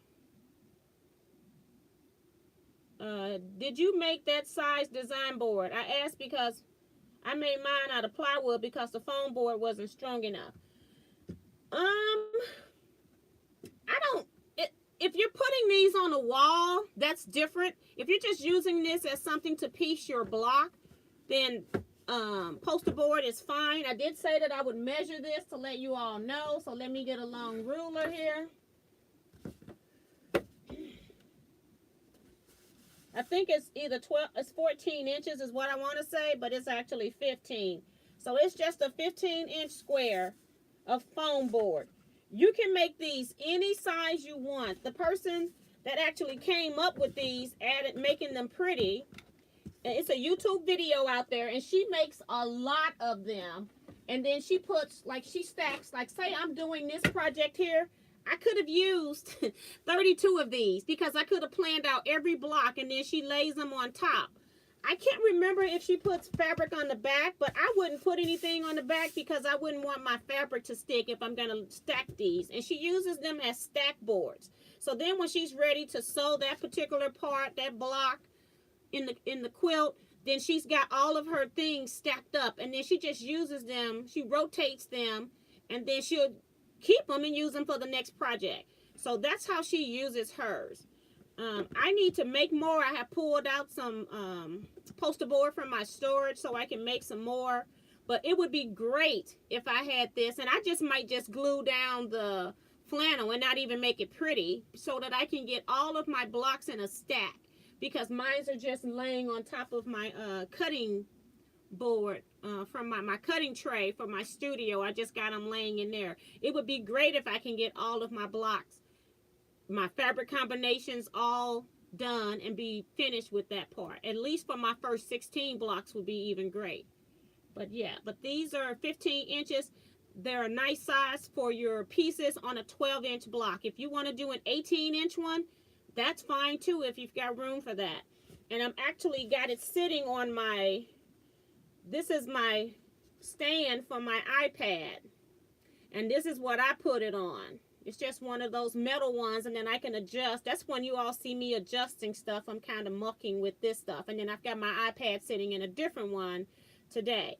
But this is what I normally have my iPad in when I'm recording. And then I can change the angle. That's how I can get you all to come off the ceiling sometimes. And then other times it just falls right over. Because I've exceeded gravity. But yeah. But that's all that this is. You don't have to buy the... I felt like they wanted too much money for the 18-inch size. Since we could make something like this so simple. Most of us got this stuff at home. If not, you got elections coming around. They're going to be all out in the yards or in the trash pretty soon. So you can use those and just put a piece of batting on it. You don't have to make it pretty. Let's see what else we got here.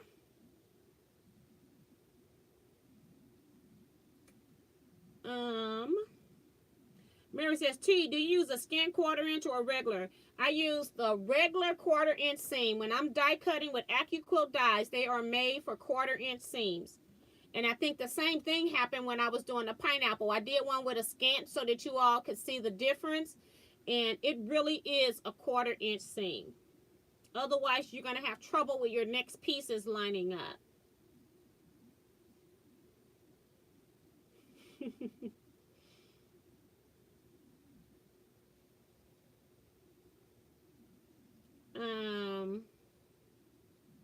Mary says, simply gorgeous. A perfect block as usual from Miss T. And I'm not even about the perfect. I'm trying to get in the neighborhood. People tell me, your points match up all the time. If you get in the neighborhood, very small imperfections people can't pick out, especially when it gets quilted. So if your seams are a 1/4 inch, an 1/8 inch off, it's going to show. If you're just like a 1/16 or a 32nd of an inch off, it's not going to show. So just get in that neighborhood and always fold back your piece when you're matching points where your fabrics are meeting up with other points like here. Just fold a little piece back a 1/4 inch, because if you sewed that 1/4 inch, it should line up. If it doesn't, just scoot it up or back. You've got bias edges and it'll work. Trust me, it'll work. Mario says, bravo, gorgeous. Kevin says, OMG, bravo, encore, encore. There is no encore. I'll do more blocks on my own, but I I don't normally get anything sold when I'm in chat. And I just wanted to prove to you all that this block is very, very doable. Phyllis G says, that came out so pretty. Diane says, that's beautiful, T. Tom says, beautiful. Linda says, so pretty. Don says, clap, clap, gorgeous. Love that block. I'm so far behind chats, but a lot of people are saying that it's gorgeous. If some of your blocks are slightly off size, do you square them all up or just sew them together? If I had a block that ended up like 12 1/4, I would try to ease in that 1/4 inch instead of squaring up all of my other ones to 12 1/4. It's not worth it. But if it's way off, like a 1/2 inch or something like that, then yeah, you may have to square up your blocks. And when you start squaring up your blocks, just know that they may not match up with the other blocks, so you may need to do something else. And that's why I said you can always put frames around them. You can start putting them together in different settings. If it doesn't work where you can't put all of your blocks together, like in the pattern, and I don't have a big design board right here, but the pattern, this is not going to work. I'm going to create a disaster here. I already know it. I already know it. These blocks are supposed to go together like this. And then I've also seen them put together. See? I can't do it. I've also seen them put together where they've had sashing in between and then a cornerstone. So you see how they're supposed to match up if you're going to do a big blooming, it's really like a flower to me, even though it's called Cleopatra's fan. And then I've seen people where they've just sewn the block straight together. I've seen where they have a sashing in between with a cornerstone in the middle, sashing going up and down. And it's like a spaced 4 patch. So you can put, if your blocks aren't lining up, that's what you do. You just go, do a different design technique. You don't have to do what the pattern says. You don't have to. And then even in this pattern, nothing is matching up in this pattern because they're all orientated in the same direction. So, they're not meeting up in the middle. So that's why I said, so on this one, you got so many different ways you can set this. Don't be critical on yourself if they're not all the same size, matching up. You just you can do so many other things to them to make it match. So, yeah. I might end up putting mine together like this just because I got a lot of color. Or I might end up turning every other block so that my centers, the edges, the corners of the block meet, but none of the seams on the sides do. So I haven't decided yet how I'm going to put mine together. I got to get a few more blocks made before I decide that. But just have fun with it, I guess, is the main thing. And then learn something as you're going. Try something that's a little bit difficult. Learn something from it. Even if you only make one block. Like I said, I used the Dear Jane. I made that Dear Jane quilt when I first started. I thought I was going to never get that quilt done. By the time I got through that first row, I felt like I could sew anything that was put in front of me.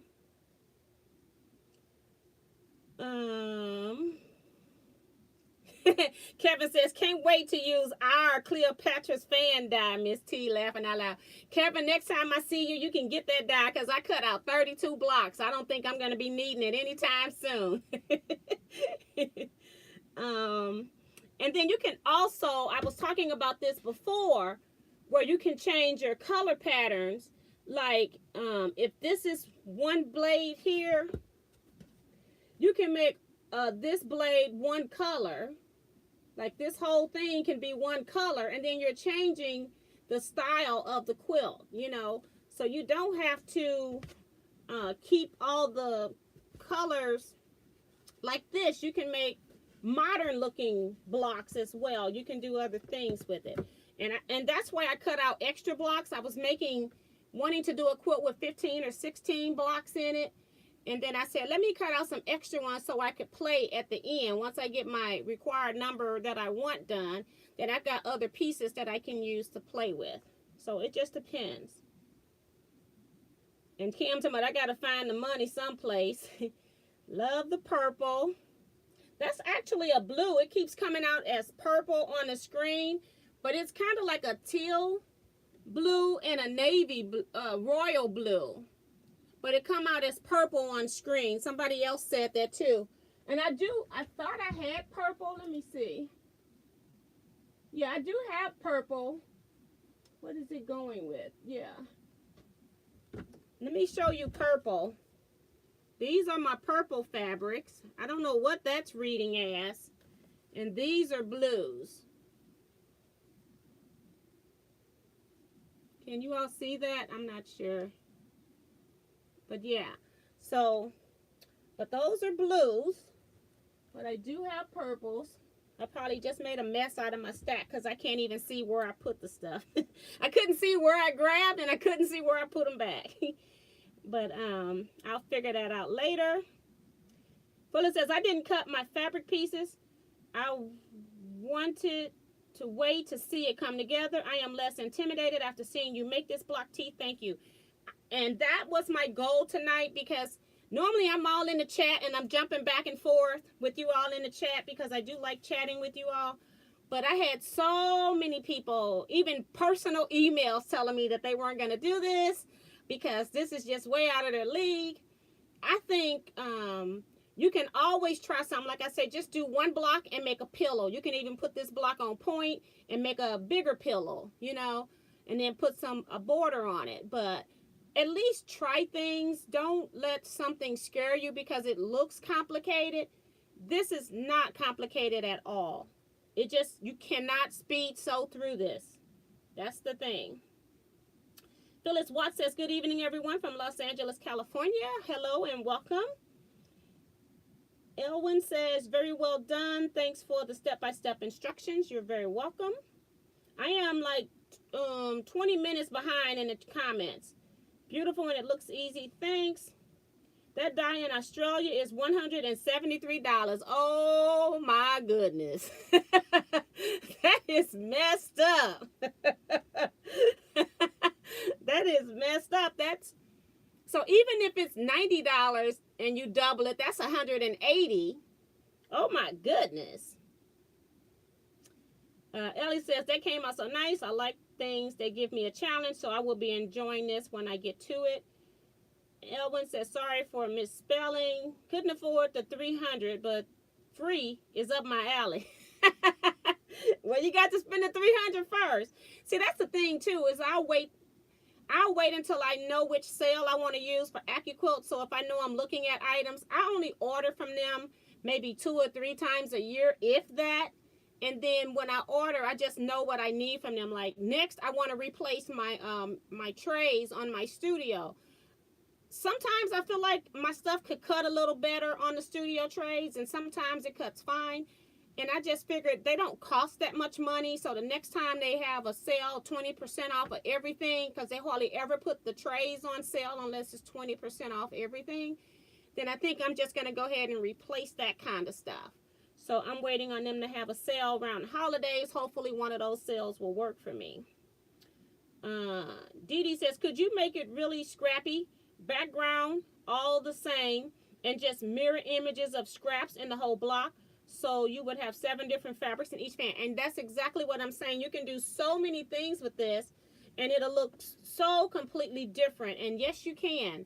That's the whole point, is to play with this. And you can do whatever you want. You don't have to stay with the traditional setting that you are seeing in the books. Yeah, it's fair game now when we got die cutters and we can play with stuff. And even people that are doing the templates, you know, it's just a little bit more work for you to cut. But you can still play around with pieces. You don't have to stay traditional. Virgie says 4 of those blocks will make a nice round tablecloth. Adding more fabric on the outside to make it round. Yes, it would. Marlene O says absolutely gorgeous tea. Thank you. Virgie says love my Berninas. She said it twice. Remember, thumbs up, everyone. Share the video and subscribe if you haven't already. Thank you, Kim. How do you know which shape to lay your colors on? Okay, that's a good question. I know that sometimes I put on this one, my medium is at the point. And then on this one, I've got my dark at the point. So I decide what color I'm going to do down here, since I'm doing tone on tone for the most part in this point. I mean, not tone on tone, color on color. You know, I'm using the same, I'm making a color block. I could have done this with red and blue. And I might do some of those when I start messing with the scraps I have left over. And so I figure out what color I'm going to make. And then I just pick a color for my background. And I'm not trying to make them match up because I got two sets. So I could do two identical blocks. I'm not trying to do that. So I actually start laying my block out from the center first, because if I put my center diagonally, if I start in this corner and I get my A and B pieces, and then I go down here to A and B, they're so far apart that I don't know if I'm laying out the pieces where they're going to match up in the middle. So for me, I just lay them out in the middle. What time do we have? It's like 10 minutes. So let me get another block. I'll get the purple pieces to make a purple block. And then it does take a minute for me to lay them out, though. For some reason, I'm not even sleepy tonight. So in the middle, I have pieces F and G first. So I'll go to F. And F is my background. So if I'm making purple block, let me see. If I'm going to make a purple block, what color do I want to put in the background? And if those of you that have to go, you can go ahead and go. I, for some reason, feel like I'm going to be up for a while tonight. I may end up going to machine quilt. So, but if you got to go, I do understand that. Thank you all so much for coming. If you don't need this part of the video, but I'm going to go ahead and do this for the people that asked me. So I'm going to use a pink background. So this is my F piece.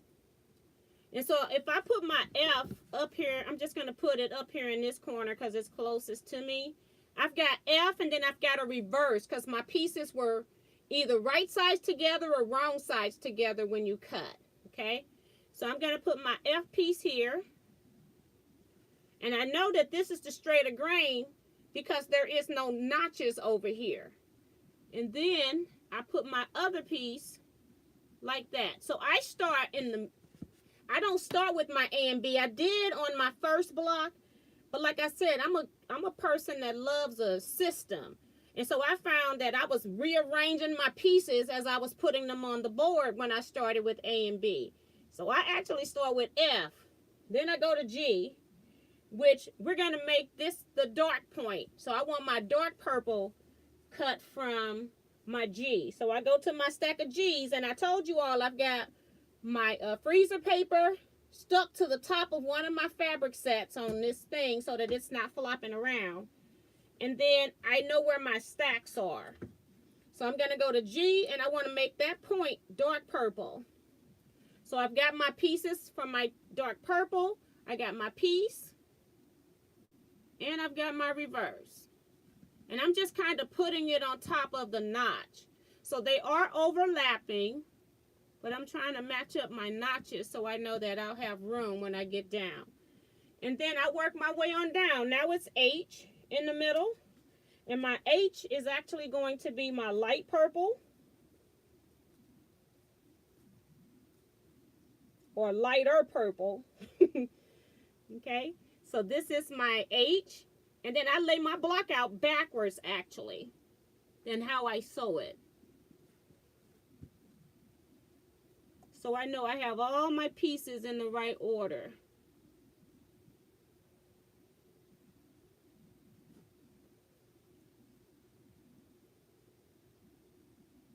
Wait a minute, hold on. This piece is actually going like this. Have to think about it. It's like my notches don't match up. If your notches don't match up, don't sew it. Let me make sure because I've moved my pieces around. So this part does take time, guys. And look at your diagram when you put this down. I'm not looking at the diagram. I'm just putting stuff on the board, not paying attention. Okay, so that's how it goes. And then I've got, so that's H. I need I. And I is going to be the dark.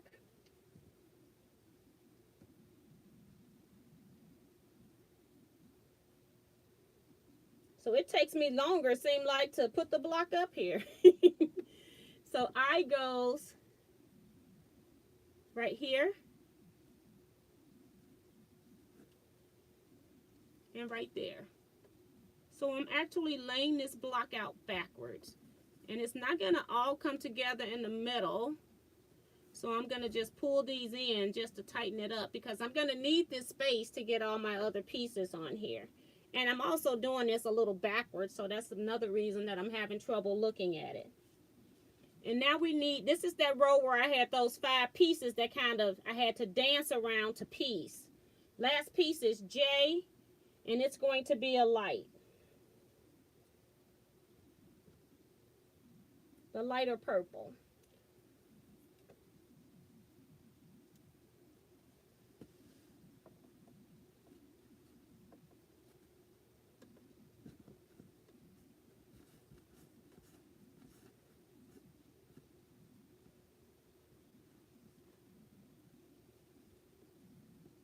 And those should come together in the middle, but I don't have this on the board right because I'm doing it backwards, okay? So that's how I start putting my pieces out. The next ones is C, D, and E.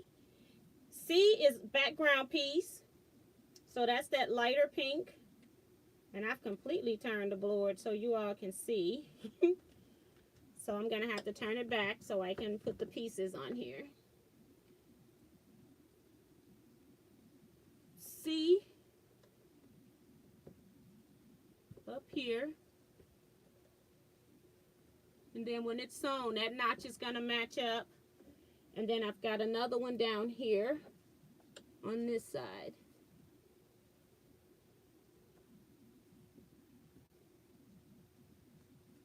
Okay, so basically you all get the picture. So then from C it'd be D and E and so forth. So hopefully that's enough for you all to see. But that's how I lay my block out. I just get my pieces off my board, put them onto my board. It's a lot easier when it's facing me. But yeah. It's not too complicated. So that's how I plan. And if I had a lot of these design boards, I could have done, you know, 5 or 6 of these and had them stacked up ready to go, because this is the longest part, is getting my pieces into place before I start sewing. And that's why I wasn't even watching the sheet for where pieces go, because I already got them on the board in order. So yeah, it makes a big difference. I'm gonna see if Pamela's here saying very late, T, but hello, T and everyone. The block looks great. Thank you. When you cut all your fabrics, I know you placed them under the freezer paper, but did you cut the colors to go together to keep from getting confused? No, I just put the freezer paper on one set. I just ironed it on top of one set. So it was really only sticking to one fabric, and that's this lighter blue. It's not stuck anywhere else. This is just one piece of fabric that the freezer paper is on. The rest of the fabrics underneath are just loose fabrics. And I figured since I had cut doubles of them anyway, that I wouldn't even have to use my freezer papers until I start working on the second set of the fabric blocks. So, my pieces are just laying here under the freezer paper. I didn't put them in any kind of order. I'm just pulling them out as I want, just by going through the stack. Moria says, very impressive, T. Congrats, I have to go. See you guys on Wednesday. I'm sure he's long gone by now. But thank you so much. Lisette is here. She sings, hi. I think I missed the sewing dawn. Did this go like a double wedding ring? It's a whole lot easier to sew than a double wedding ring.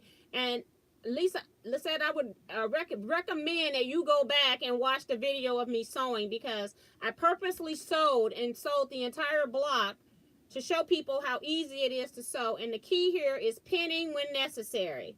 Put as many pins in as you need, and I explain what you're looking for when you need to put another pin. T, could you show the other blocks again?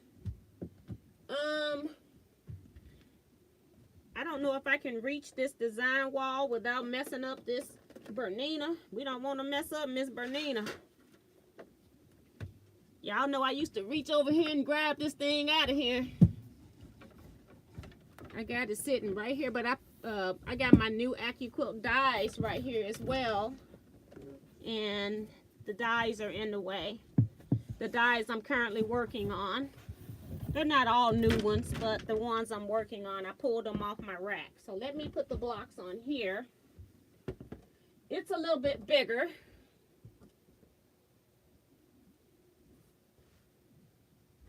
And I'm actually going to put them in the form of the flower.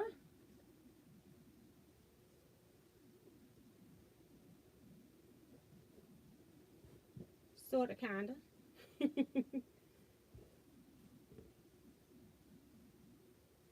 But I will not be putting mine to, I don't think I'm going to put mine together like this.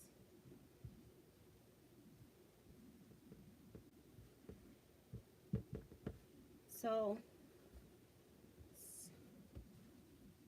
something like that if you had all 4 of them.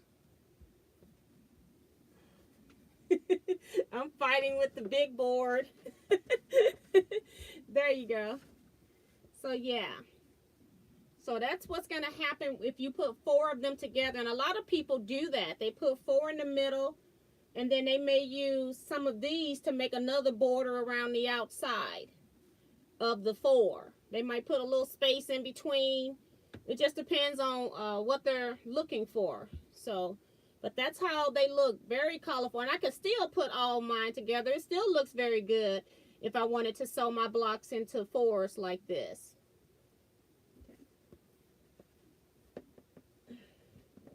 I'll use that as my next thumbnail.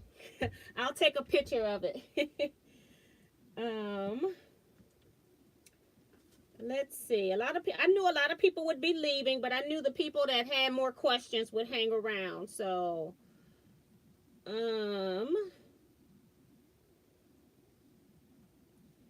maybe use different values of Scrappy just as you use different values.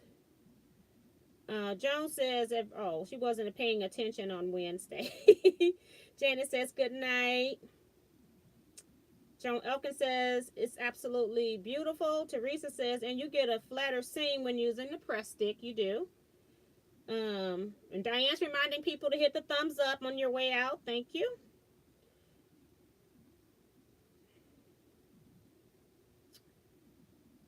Connie says, I like watching this channel. Fun looking block. Thank you, Connie. Appreciate you coming here. Sherry says, hello, T. That's Sherry Willingham says, hello, T and everyone. Hi, Sherry. Hopefully she's still here. She said, that's pretty. Thank you. And Connie, T is a wonderful teacher, very thorough. And yeah, and that's why I have such a hard time. I get on myself because I look at people, they do a 4-minute video, and then here I come and I do a 15-minute video, and I be like, what is wrong with you that you can't make a 4-minute video? But I'm one of those people that I'm telling you what's in my head, because people don't write into the instructions everything that you need. They'll tell you that you need to pen, but they don't tell you why you're penning, where you should pen. They just tell you to use pens. It's like, well, where am I going to use them? Okay, I use pens. My block still didn't come out right. I like to be very thorough and tell you how to use the pens, where to use the pens, and what's the reasoning behind using the pens. Because I'll tell you sometimes that I tell my beginners to do certain things, and I go, now you're seeing me not do this, but it's because I've been quilting for a long time. When I have a beginner, I don't recommend that they sew long seams like 9 inches without any pins in it. I make them pin. I can sew long seams with no pins because I've been quilting for a while, and I know I'm not going to tug and pull on it. New quilters don't know that they're tugging and pulling, and then they want to know why their block isn't flat. So, you know, when I do something that I do in a video, tell people how to do stuff, I do explain it when I'm doing it the opposite way. I say, do as I say, not as I do. But I like to give people all the information. So thank you guys for the teaching compliments. I really appreciate it. Joanne says, I think you did a video in the past on the press stick. I have to place my order to get one. Yeah, I'm sure I've used them in many videos, but I can't even remember. I've done so many videos now, guys. I can't remember what topics all of them are on. When Spiritual saying good night, when I kind of like let people go, so some people started going out. Is that a gold die or studio? This is actually the gold die, and I think they may have a studio. They do have a studio die, but they gave me the gold die for free. So I'm going to take what's for free. I prefer studio dies over gold just because I can cut more fabric layers.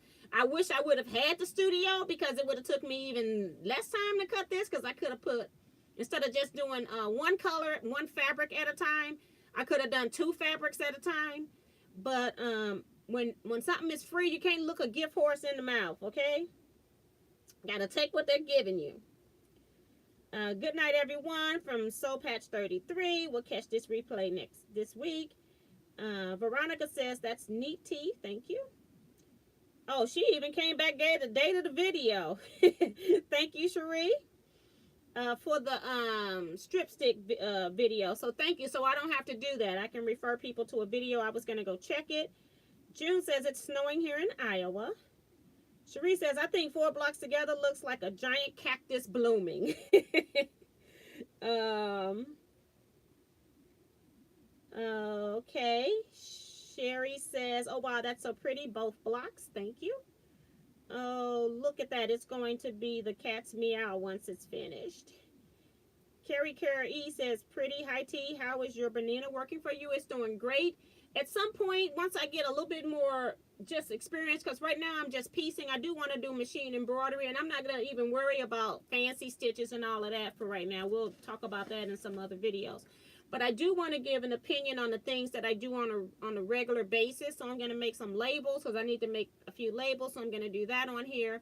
Oh, and that's another thing I like about Bernina. I was telling you all that how it stops. I also like that it takes more than one format to pull a design up. So my baby lock takes PES. I can use the PES version over here on this model and just go ahead and pull it up on this machine. I don't have to just use Bernina's recommended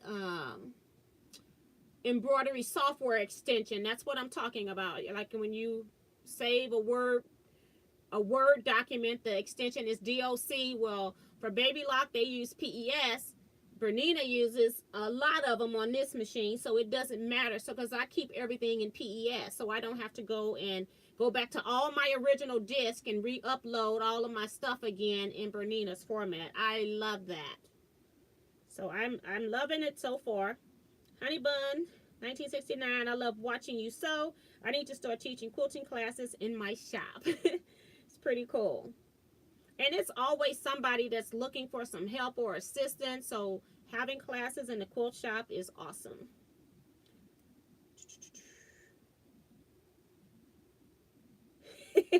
Vicky says, it looked blue to me. They were talking about the blue and purple on the fabric. And I know I have that issue when I'm looking at other YouTubers where people are saying stuff is a particular color. I'm like, it looks purple to me. It doesn't look blue. So it just depends on, I guess, the screens you're looking at.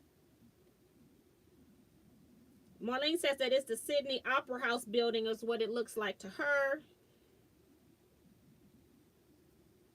June, in Nebraska, we're supposed to get that nasty white stuff 2 to 5 inches. People are talking about the weather still, people getting snow. Sherry says, Sherry says, do you have to use the die machine in order to make that block? Can't think of what machine is called. I used the AccuQuilt Go die. Yes, I did. But I also gave a link on Saturday and Wednesday. No, on Saturday, last Saturday's live chat. If you go back to last Saturday's live chat, I pinned a comment that gave you the link to this paper template version of Cleopatra's fan. And it's template based, but it does not have notches. When something doesn't have notches, you're going to have to fold it in half, put a little crease to find your center, and then you can go ahead and pin that way.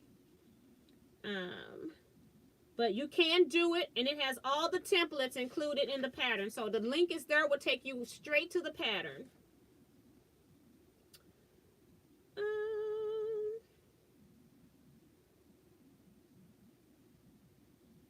It's blue on my screen. Angela Stringer is here saying good evening. I'm just watching and filing quilt pattern organization. Yes, organization is a mess. I hate paper. I got paper everywhere. I hate paper. I got my fabric in order now. My paper is a mess.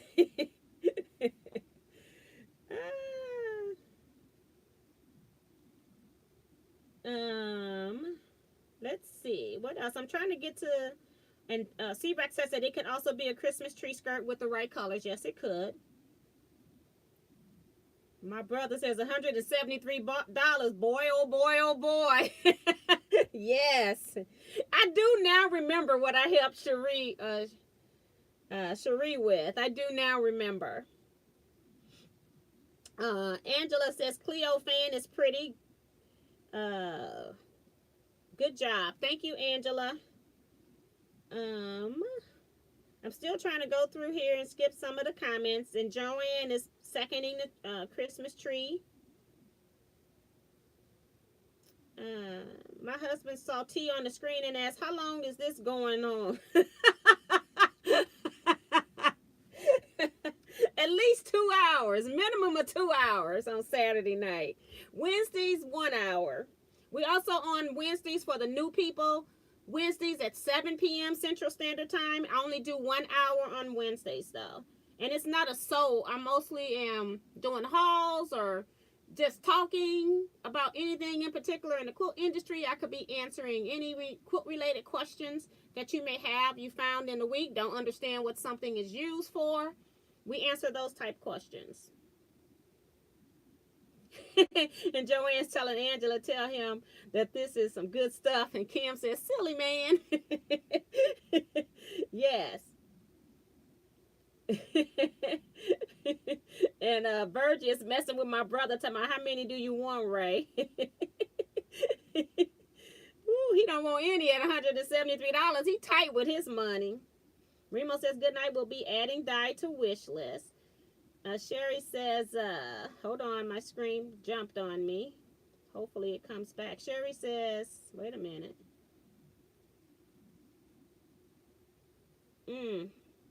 It jumped big all the way to 11:03. I was not that far down, I don't think. Hold on. Try to get to people's comments and questions. Because I hate to leave people hanging.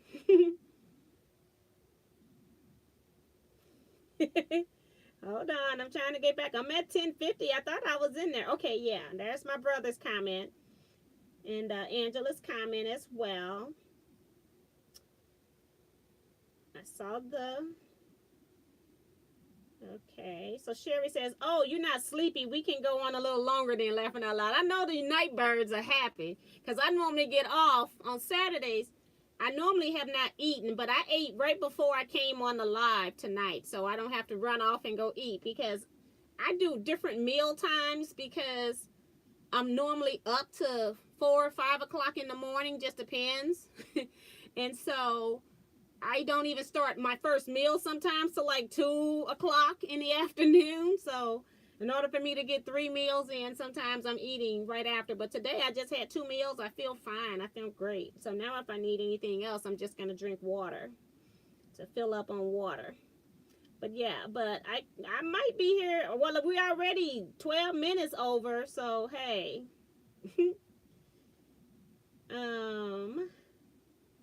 Let me go back. It jumped on me while I wasn't looking again. I'm at the 11 o'clock hour, so it's not, I'm not that far back. I just want to make sure I get everybody's question or comment. It was talking about, it was Sherry's comment. Yep. So, everyone can ask Santa for the die for Christmas. That's from Darcy. T, that is gorgeous. That's Kim. She's talking about when I show, I think these comments are coming when I showed the 4 blocks, I'm thinking. Or is it the purple? Love pink and purple. I love the purple and pink, so it's the purple and pink. All the different colors are going to be so pretty together. Love the blue, love the purple. You, good night off from time. Bye-bye. See ya. Sherry says, all the pink and purple is pretty. And I just got to finish laying it out. It's easier for me to lay it out when I'm looking at it. But you all get the gist of starting in the middle. And then that way you work your way out on your design board. And that's why this could be a little bit bigger. So I might make some 18-inch ones. I'm not sure yet, but I might make some more. I got plenty of extra batting, and I may even use seamed batting because this stuff is not rocket science, okay? It's not going anywhere. Jackie is saying good night. Sure, she's gone by now, so good night. I can ask Santa for more dies because I have them all. She said, that's nice. I got a lot of dies too, though. But I've been collecting them for years. And like I said, I got the majority of my dies when Teaquilts used to have really, really, really, really great sales. So I have no dies or machine. I'm good. That's Angela. You're welcome to lend me this die. It's way too expensive in Australia, laughing out loud. That's funny. She's talking to Honey Bun. Sherry says, well, she's talking to somebody else. When you cut the material out, did you subcut the small pieces of material or large pieces? I didn't care if I lost a 20. I cut 16 pieces of fabric that was 23.5 inches long off the boat. And then I just ran them through. I have a lot of waste that I'm probably going to end up putting in my string quilts. But I don't even care if I put it into the dog bags. I just didn't want to waste time cutting the pieces to what Teaquilts said on the paper. So since I knew my pieces were going to be used in all sections of the block, I didn't care. So I just cut them out. And I have all the scraps left, and I'm just figuring out what I'm going to do with it later. If I get tired of looking at it, I got so much fabric, I'm going to die with the fabric. So I ain't worried about that fabric. I cut out 2 blocks from each of the 16 fabrics at one time. I just folded that. It comes folded in half on the boat. I folded it in half again, and I cut all 4 pieces. And it also put my right side, it cut my regular side and my reverse because I folded that fabric. I just ran it through. I wasn't finna go through all that. I didn't care about saving fabric. I got so much. It's ridiculous. My time right now is more important than saving fabric. So it just depends on where you are in life.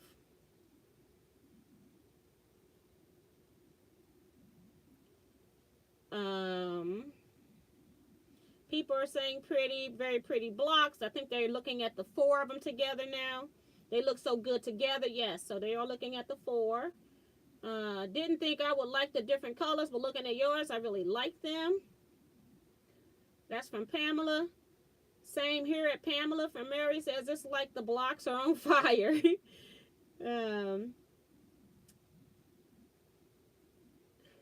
I deleted Teresa's, she says, what is a 4-minute video, laughing out loud? I deleted it by mistake, Teresa. I'm sorry, but I at least got to read it.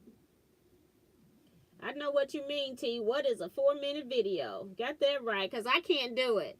Not and give you all the information you need. I don't like making videos and people see me making the block, but then they don't really know if I press the seam to the left or the right, or if I press the seams open. I just feel like that's pertinent information that you all need to know. So I don't leave my quilters hanging like that. Oh, that's 4 beautiful blocks together from Sherry. Lisette says the 15 minutes work. Don't stop being yourself. Thank you for your detailed support. Thank you so much. You are so right about beginners and pins, T. Stitch and Ditch says you are an awesome instructor. Thank you so much. I appreciate that. June says, Teresa, you're so very good at teaching also. And I have to admit, I haven't watched a lot of Teresa's videos. I just have not had a lot of time. I try to catch them here and there. I don't get all the Tiffany's videos that I like to get. But I do support you all's channels and appreciate you girls supporting mine. So I'm just sad that I don't have as much time. If I sit down and watch all the videos, I really wouldn't get any of my work done. So, and I got a lot of quilt tops that I'm quilting now. A lot of people are wanting, or giving me stuff, or I'm talking to people who are trying to get me their stuff. They're trying to get Christmas gifts made. So I'm doing a lot of desk work. Um, Shut up, Eric. He come in here talking about, you know what you can do with the fabric, laughing out loud. He's a mess. My screen jumped again, guys. Hold on. I don't want to miss anybody's comment that is still hanging around. Um, mm,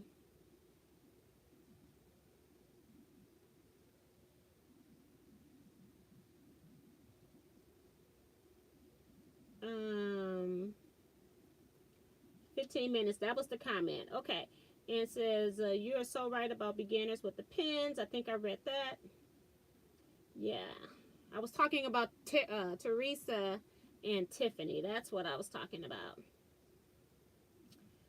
I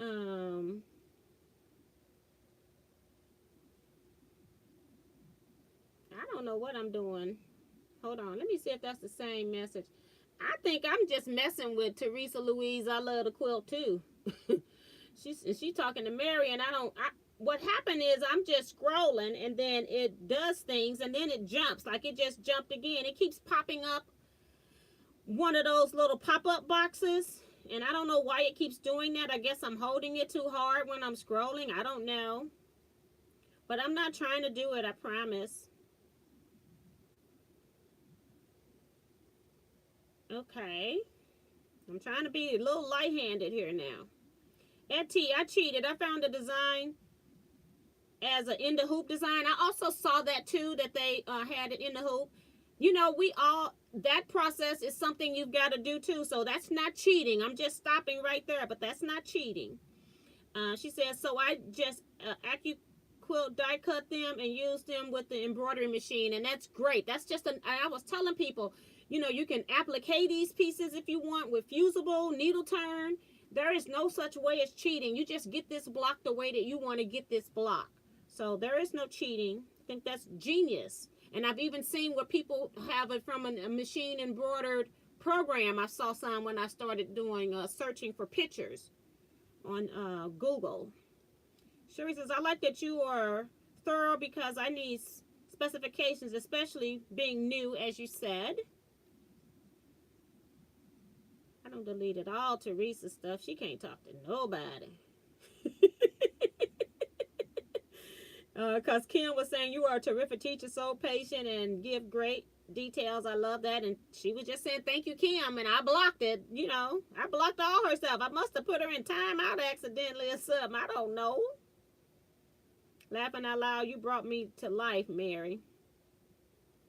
Or she says, when you were talking about blue or purple, one thing I sometimes am worried about is when I order fabric online. I hope and pray it's the shade I want. Yeah, and that is a little different because if your screen is showing something different than what everybody else is seeing, yeah, I always try to wait and let the announcer say what color it is. And that's why every time somebody calls something purple that's blue, I let people know this is blue. This is not purple, just in case, because I don't want anybody to get confused on what I'm doing. So you are so correct. And Sherry is saying, okay, thanks, T. No problem. It says, oh, I heard that was a overtime chat tonight. Got that right. And we still in here. It's 11:22. And Mary was saying she was wondering where you were. Speak of the devil. Here he is. Right. The troublemaker is here, number 2. I'm sure Kevin's long gone by now. He goes to bed early because he gets up early with the chicken. So Eric says he's on his phone typing and watching T on TV. That's right. Multitasking. And then Eric's going, I know what you can do with the fabric, laughing out loud. He's a mess. Now I don't hear it, Teresa. Ain't this crazy? And how can I get it back? It don't give me anything to get her back. See, I tried to make you a moderator, girl, so I quit messing with you. I don't know what I did. I'm sorry, Teresa. It's nothing personal. It's just me scrolling. I hate I didn't get a chance to meet you personally when I was in Missouri, but I will visit again sometime soon. That's from Sherry. Hope so too. No problem. I understand. And then we're, this is 2020. It's just a different type of year. And I have been kind of meeting with people, with masks and stuff like that, to pick up quilts or things like that. And just, I've been using hand sanitizer. But when you're trying to meet somebody like that, it's a little bit different because you can't take them out to eat. We can't meet any place to sit down and chat because then you got to take your mask off to eat. So, yeah, I do understand. Yeah, Angela says, oh, okay, Oda, you got a fabric foundation, right? Yeah, he got a fabric foundation, a quilt foundation, a notions foundation. He got it all. Cherie says, T, I would be happy to take the offcuts from your quilt to make some tops to donate. Shipping to here is the drawback. Yeah, because I'm not going to, I'll either put them in a dog bag or I'll end up making, just making some strings like what I got over here. I'll just cut what I can into strings and then put the rest into dog beds. I'm not even trying to donate that anywhere at this point. Kim says, T, why did you hide Teresa? I quilt too and accident, girl. Y'all know what I do. See, I don't even have to say it anymore. Eric's talking about that foundation. Everybody know. Don says, great tutorial tonight. I'm excited to get started. I hope you have fun with it, Dawn. And just your first block, it's going to take you a while. It might take you 2 hours to do your first block or to put your colors together. And then as you get your system down packed, like I didn't time the first block I did. I wasn't even thinking about it. I was just trying to do a test block. And when I decided to time myself, I'm like, I didn't realize I was sewing those blocks that fast. I just knew that I was in here mucking around in the middle of the night, and I go, oh, I'll just sew a block. I'm in the middle of the night sewing a block. So, seems like everybody's got a YouTube channel but me and Mary. That's from Eric. He got that right. Veronica says, I stay till the ENT. All right. And June says, I don't have one. Lawan, I don't know. Greer says, this is the first time I watch your video. It's very relaxing. Thank you so much. I know I butchered your name. I'm so sorry. I do that quite often. But I want to say it's Lawan.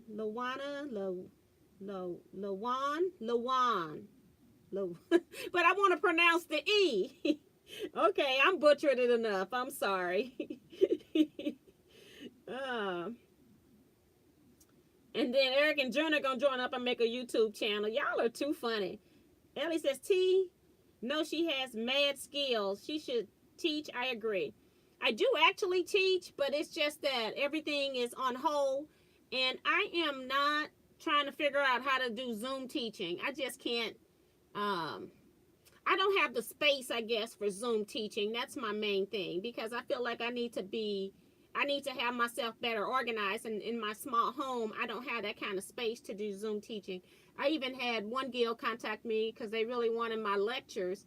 And I go, I can give you the information, but you're not going to have the quilts to go with them because there's no way I can show you bed-sized quilts in this area and hold them up and show it to you all by myself because nobody in my family is interested in what I do. So it's just plain old me.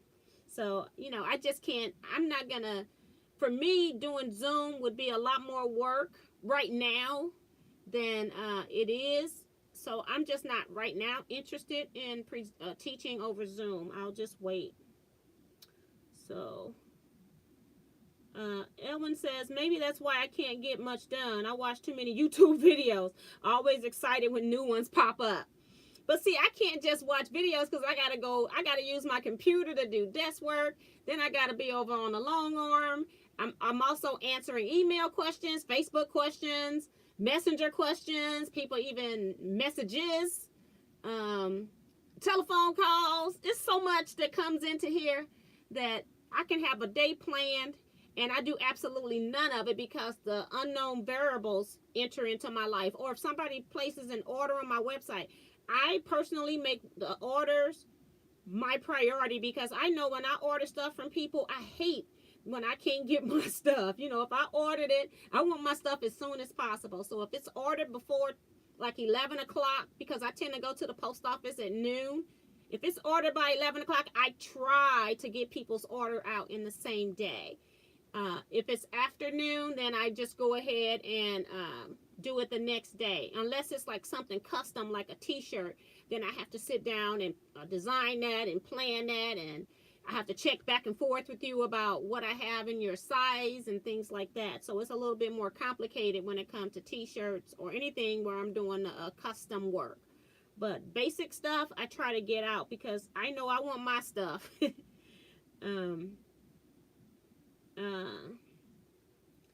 LaJuan says, I'm a beginner, and I'm sure I'm just going to call you Greer for right now until you tell me how to pronounce your name. Says that I'm a beginner. Judy says T has many videos. Yes, and I have a lot of videos that I teach toward the beginners, and sometimes I think my intermediate people get a little frustrated with me, but that's just how I teach. I want to make sure that everybody in the room or everybody that's out in the world looking at me understand what I'm talking about. And saying that you picked a good one to watch from Kim.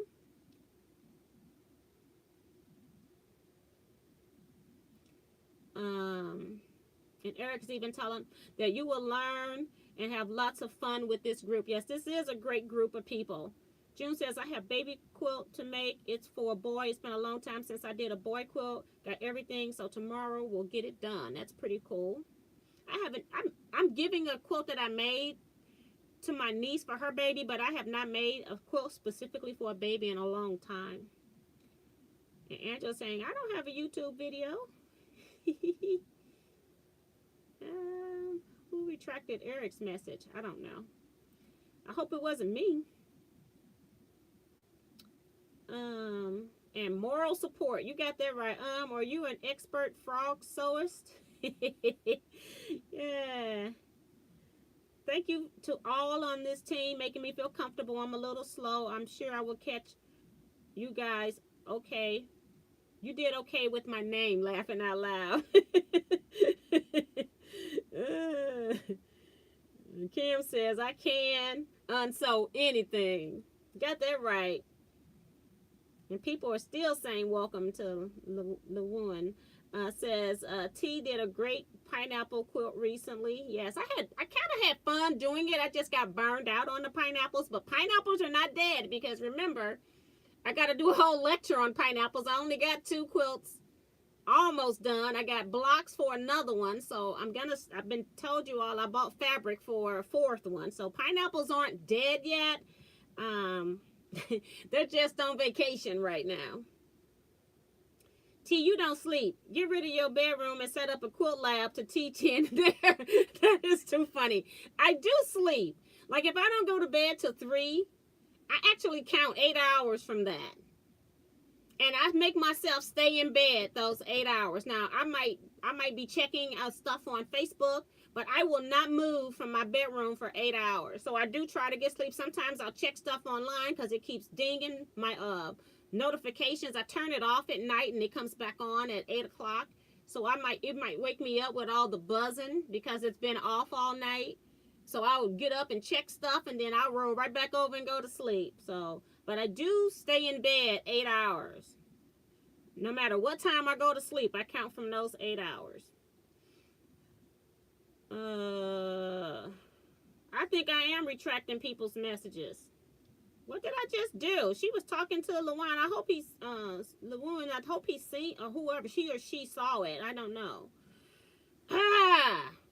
I got heavy hands or something. Joan Elkin says, you do better than anyone else. BNT Auto Plus says, hello, T. Hello to you. Never do we get frustrated. Yeah, you all are my great supporters, but I do have people that tell me in a very unpleasant way that I am long-winded. So, that it did not take you 20 minutes to show somebody how to cut this fabric. It's like, okay then, okay. I'm sorry.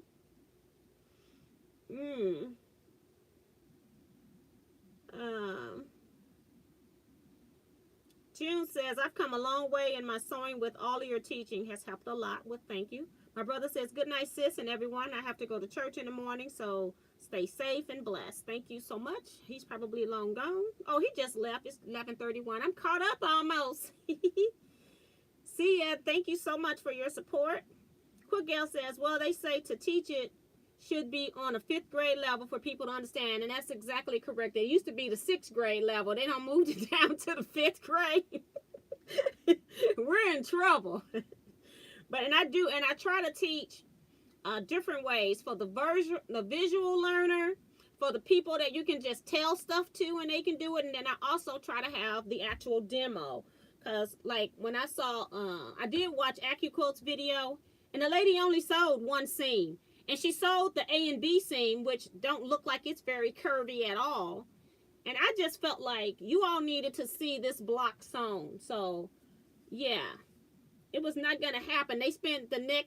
She spent about 30 seconds of sewing, and then they spent the next 10 minutes telling you about how to buy the product. You know, you got to do better than that.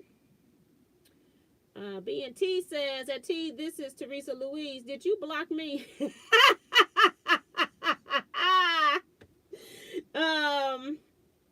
I sure hope not. I kept wondering why was it kept doing that. But I will make sure when I get off the live that you are not blocked. If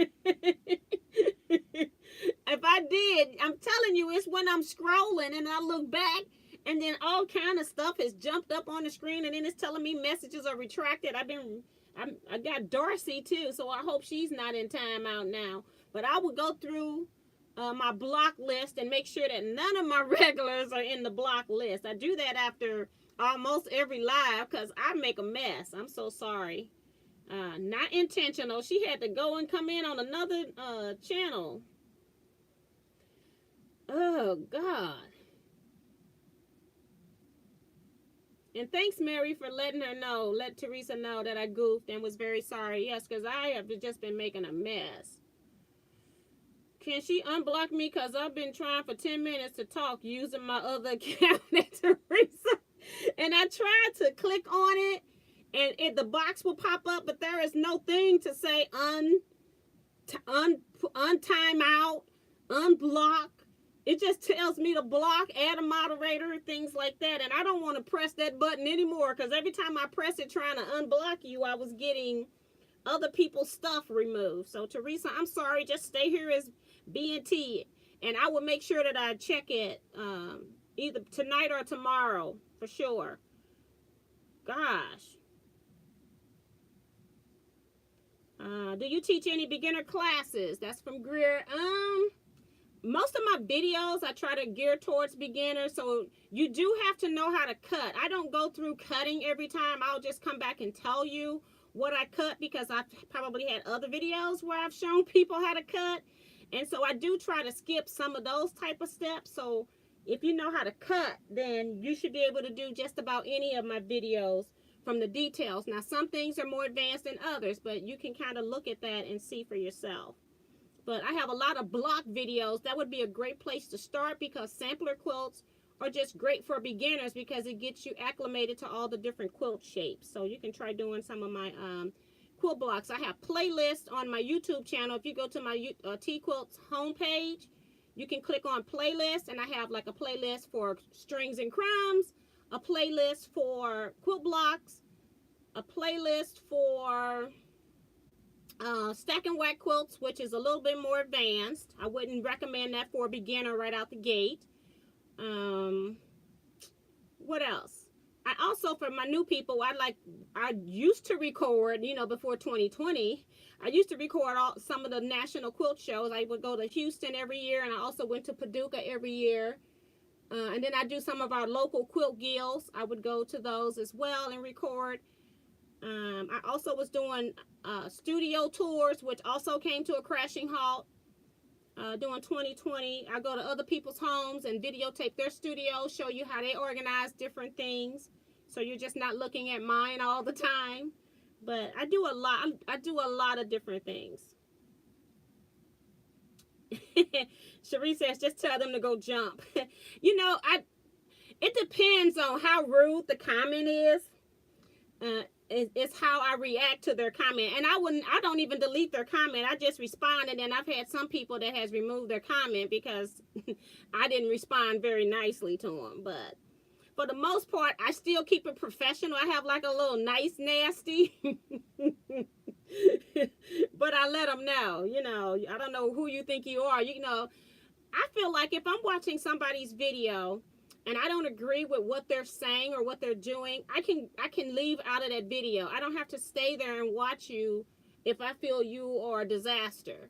So I don't stay and watch those videos. Now, before I leave, I don't feel like I need to tell them that this was a bad video, that I don't agree with what you were telling people to do or not to do.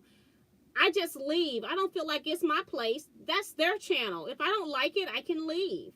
So I just think the internet has some really bold people behind these machines that we're operating.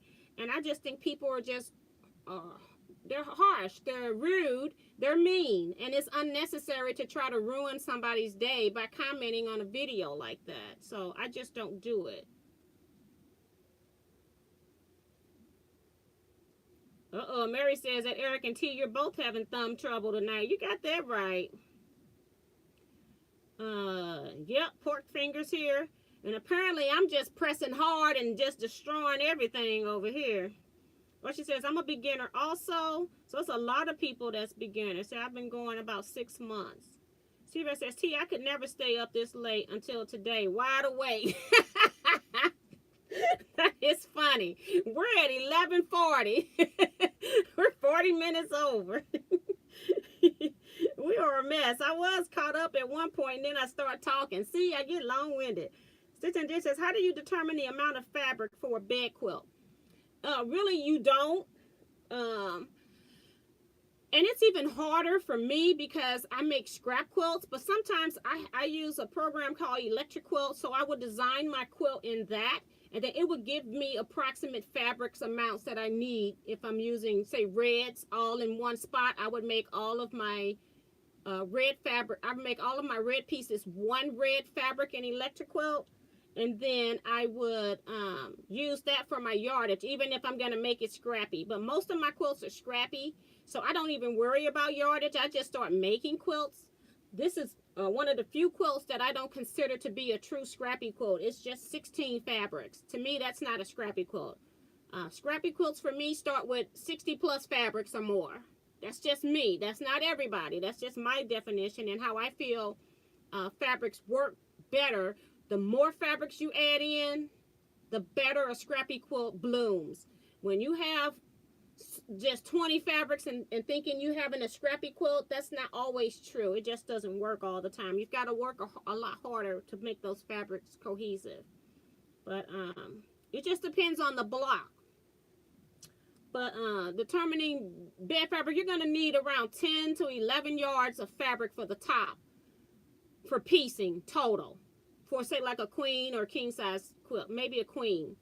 And if you're going to do king, and it depends on if you're doing a California king and all of that, you're going to need a lot more. But I would say at least 10 to 11 yards of total fabric to make a bed size quilt. But if you're just making long strips, then you're not going to need as much. So it just depends on what you're making. That's why when you're taking up seams, remember every seam you make, you're losing a ½ inch of fabric. So, how do you determine? I read that one. Ellen Campbell's here. She says, hey, T and quilting friends, anyone started on their Cleo blocks yet? She's saying hello to everybody. I was wondering why no one was seeing me laughing out loud. Yes, honey, I made a mess. You can't unblock on the phone, only on a desktop. That's Eric. Okay, and I didn't know that.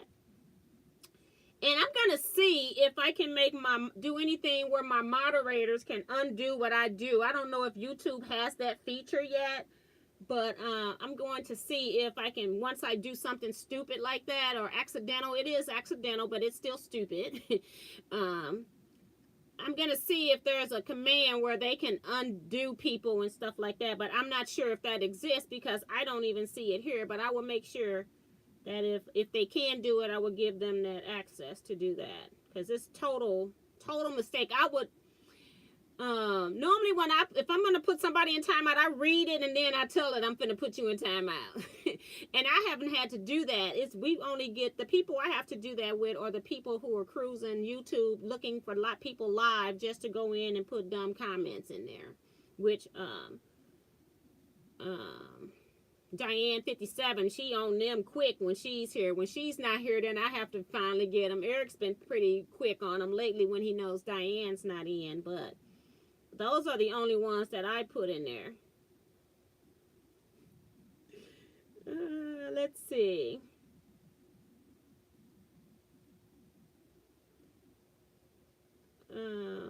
And Don is telling Ellen that on T's Facebook group, several people have shown some of the blocks. So Ellen's in there. She may have seen some. And Sherry says, yes, I'm a visual learner. Hey, everyone, what was the first block you ever sewn? Virgil saying, what's a Cleo block? Virgil, you're going to have to go back and watch the beginning of this. Go to the Facebook group and see them. But these are the blocks here that I've sewn so far. So this is the Cleopatra's fan. Okay. So that's what we sewed tonight. I actually sewed a block to show you how to sew it.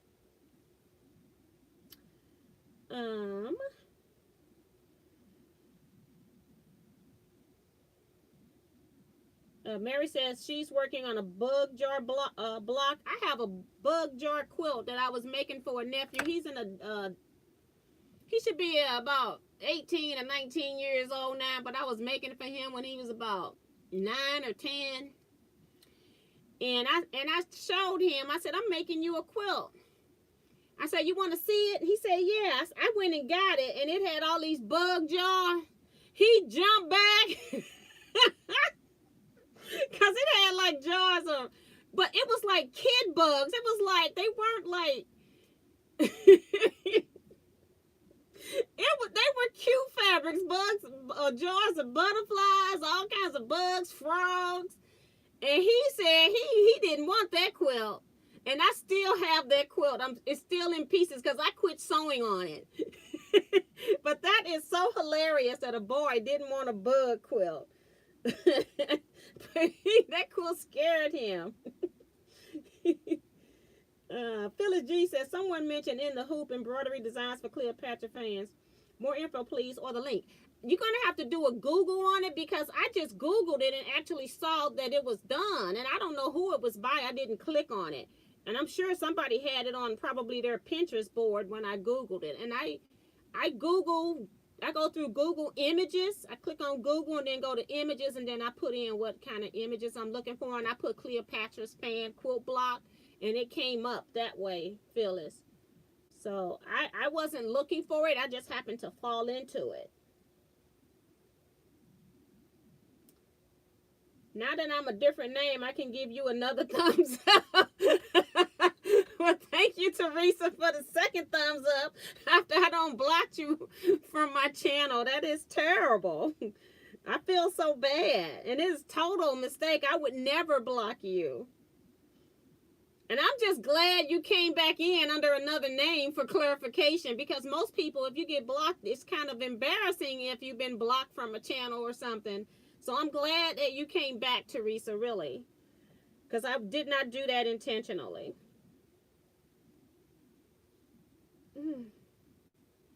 Boy, I never heard of a bug jar quilt. That's Eric. You know, it's easy to criticize when you're anonymous. You got that right, Eric. I think it's better to leave than to give a negative message, from Darcy. Thanks, I appreciate your information. I tried to get you on YouTube. I will try to get you on YouTube. Angela says, you know, mason jars, Eric, sometimes people use them in I Spy quilts. In I Spy quilts. June says, I have a pattern for a bug quilt that you can do it like I Spy block, only you make them like jars. Yes, and that's the one that I have, is you're actually making them in jars. And I'm sure that's what Mary was talking about too. Sin Forrest done came in. You should be asleep, girl. She says, hey, hello, T and T family. I'm late. She's laughing, giving out hearts and thumbs up. Thank you so much, Sin. Oh, so Sweet Pea was where she got the in the hoop design. So that's great. Thank you for giving that information, Phyllis G. If you haven't seen that already, it's Sweet Pea, which is a great company. I got a lot of stuff from them that I haven't done. I think that was that the disc I just got, or was that another company? See who this is. I got so many people I buy stuff from, and I need to do some of this stuff, so I quit ordering. Oh no, that's the Hoopsters. The last one I just bought on my hop. Every time yeah, Diane always puts me in timeout. Connie says, I'm having eyelid trouble. I think I have to try to get my beauty rest. Enjoyed your video. Thanks. Bye, Connie. We're just talking now. Just anybody got any additional questions? I'm just answering them. Like I said, I'm wide awake. So that's why I'm still hanging in here. I won't be here to 3 o'clock, though, like we do on some of them Zooms. It gets ridiculous. Every time I heck, I put myself in timeout. Virgin says, I misunderstood what she meant. Sorry. That's okay. Every time I laughing out loud. Too funny. Never heard of a quilt scaring a boy. Yeah, I'm like, boys that don't like bugs? That was too funny. I ended up having to make him a different quilt. Mary says, laughing out loud, I never thought about giving my big jar quilt to my boy. He would have liked it. I just kept it because it was my first complete quilt. Cherie says, I just watched the thumbs up go from 88 to 89. Ha ha ha. Let's see.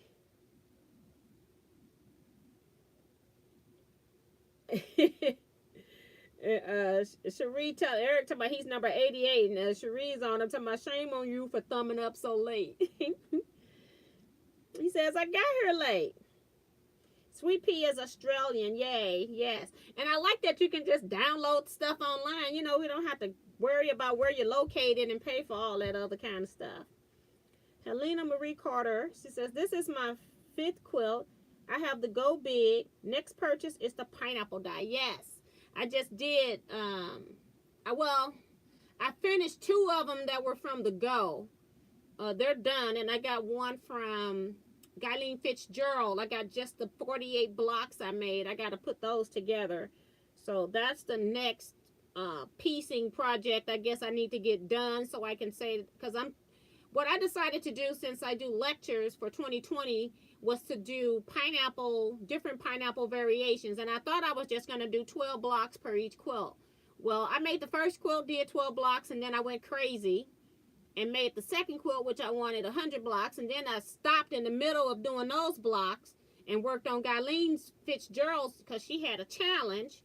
And so I got 48 of those blocks. But then once I did the blocks, I went back to my 100 block, my second project, to finish it. So my next pineapple project will be finishing Guyleen's blocks. But I do have all the blocks sewn. I just got to sew them together. So, but I'm trying to build up different pineapple quilt designs or layouts so that I can do a lecture on that whenever we start back lecturing again. So that's kind of what's going on with that. A poor excuse is better than none. That's from Kim. I got a snowman embroidery from Sweet Pea, but never did it. That's from Mary. I use most applique dyes that I would not be bothered cutting myself. Yeah, and that's the thing that I had started with, was buying more traditional dyes, and I found that I didn't use my die cutting system because 2 reasons. Number 1 was because it was just quicker for me to cut 2.5-inch strips than to pull it out and, you know, get all the stuff and then put it back up and put all the stuff back up. Then number 2 is what I just ended with, is that I didn't have a dedicated space to it. Now that I have a dedicated space for my studio, I still don't have a dedicated space for my Go. It's just sitting over there in my Go Big. And so now that I have a dedicated space for at least my studio, I tend to use it a lot more. So if I need half square triangles and stuff like that, I go run that stuff through now because it has a spot. But I originally, when I didn't use it, when I bought my first few traditional dyes, I then went and started buying Drunkard's Pass, the tumblers, the chisels, things that would had angles that would make it a little bit more complicated for me, because I could always paper piece half square triangles, and I can cut 8 binding strips pretty fast, you know. So once I start buying the stuff with curves, double wedding ring, what else did I buy initially? Grandmother's flower garden, all those types of pieces. Then I started using that system a lot more. And then once it was out and had a spot, then I started using it for everything. I go to it before I go to my regular cutting mat. So, Lisette says, thanks for the tips. Almost one on this end. Have a good night. Good night. See ya. If I can cut a rectangle, why get the die? Yeah, I haven't gotten like rectangles. Because I can also cut rectangles on my strip die, so I don't tend to buy those. I think I might have some of the rectangles because they may have come in the gold cubes or something like that, or if it came into a block kit when I bought like a whole kit of something, it may have come in there. I might have one in those, but I don't buy them and I don't even use them if they are in there. June says, I tried doing the triangles with the sides. Well, the first 8 I lost my points, and then I came and looked up your tutorial, and now the last 15 are right. Thank you for helping me. Is she talking about, are you talking about on the Cleo block or something else, June? I don't know which triangles you're talking about. Sherry says, oh, I was wondering what in the hoop was. The IHT is in the hoop. And I'm at the bottom. Ooh. Darcy is leaving. Say, stay safe, everyone. She's getting sleepy. Bye, Darcy. Thank you so much for your support tonight. We're going on the 3rd hour here. Quilt Girl says, I wonder if Ghislaine Fitzgerald still lives in Maryland. She came to my Quilt Guild years ago. I have no idea where she stays. I use my gold to just cut scraps up. That's all Eric uses it for. And Sherry says, how much is the go? The gold machine is around, is it $300 or $400? I can't remember. And then the studio is like $600. But they have sales on them periodically. Sometimes you go on, they're not even announced sales. You just go onto the page and they might have a sale on the die cutters. And they do that because if you buy the machine, then you're going to have to need the dies. Which they hardly ever put the dies more than 20% off for the most part for the go, but the studio dies sometimes they'll put 50% off often throughout the year. So that's another reason that I like the studio dies. And then the studio dies, you can cut 10 layers of fabric, whereas on the go you can cut 6. So it just depends on your money and what you can do. They tend to have sales. I try to announce them when they on my Facebook group whenever they have good sales. I don't just announce regular sales too much, but I try to announce the good sales. Eric says about $300, but you can get it cheaper on a good sale. And that's the other thing. If you some areas are really good on Facebook Marketplace where people are listing things for sale. And you can just search AccuQuilt Gold Die Cutter, and it'll pull up anything that's within a certain mile radius of what you put in. I have driven all the way to the suburbs of Chicago. That's how I got my Go Big. I didn't buy it new from AccuQuilt. I bought it from somebody that had bought it, and then they thought they were going to be quilting. They only used it a couple of times and then decided to sell it. And I think I ended up paying still $400 for it, but she had a lot of dies. And I could have gotten it on sale for the $400 probably, but she had dies. And then I took those dies, they were duplicates to what I already had. So I sold those dies, and then I got some of my money back on that Go Me by selling the dies. I think I only have one die left, and I can't remember what it is. I had about 5 or 6 dies when I picked it up, and I sold everything but one. So it just depends.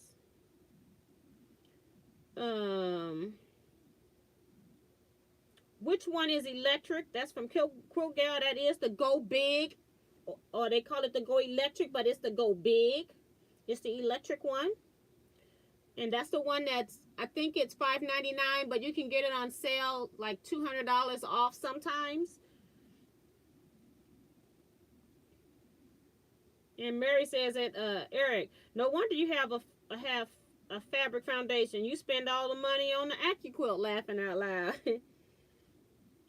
Ellie says, it was a sale on the Studio 2, $389, but I think it was today was the last day. And then and the other thing, when they have a sale, that's when it's time to get it, because then when you go onto their site, they'll give you a pop-up box, and sometimes that pop-up box will have a 10% off or 15% off for signing up on their mail list. So before you even check out or go any further, go ahead and put your email into that pop-up box, and then they're going to send you a link or a code that you can use to get 10% or 15% off of your first order, and it will work on sale stuff.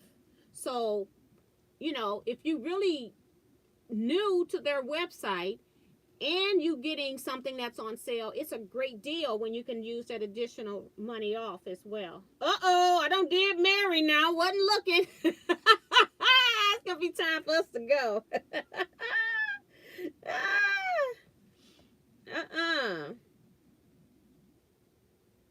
Oh, my God. I'm sorry, Mary. I don't did Mary. I have the big go. I have not used it. It's just sitting. I'm going to try it soon. When you spend mega money on a product, please use the product, because you have invested a lot of money that is just sitting there. And if the longer you don't use it, the longer you're going to go not using it, because it's not going to be foremost in your mind. And then as you're using it, it will justify you getting the dyes that you can use to make it more efficient for what you do in your normal quilting journey. So I'm messing with Mary now, but she at least came back so far. Well, hopefully. I don't know. Triangles in a square. Okay, so that was June talking about triangles in a square. Yes, that is one of my favorite and least used things. I did a nice video on all the things that you can do with a triangle in a square. It's called the Trirex tool. I showed you how you can use that in so many different ways. So, look like Sin Forrest has just gave me $9.99. Thank you, Sin. I appreciate that as a super chat. Let me see. Hold on, I'm going down to the bottom. Thanks for fun gathering hugs.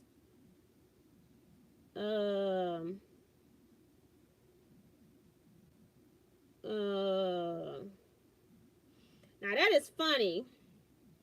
I tried to pin her super chat, but it wasn't there.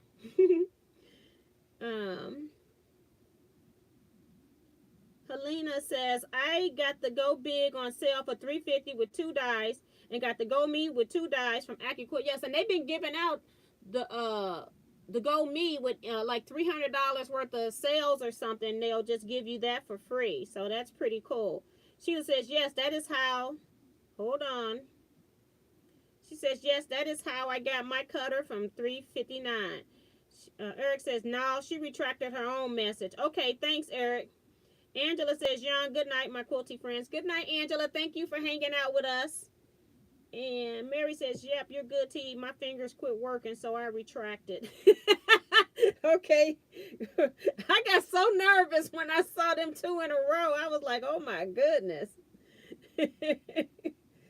Oh, my goodness. Okay, so I'm caught up on chats now. But this has been a great night, guys. Thank you all so much. And again, the goal of this chat was just to take the intimidation, the fear out of doing the Cleopatra's fan. So if you came in late, please go back and watch. I think I did like maybe 12 minutes of talking maybe at the beginning, and then I went straight into sewing. I sewed 8 seams. We have 19 seams in this block.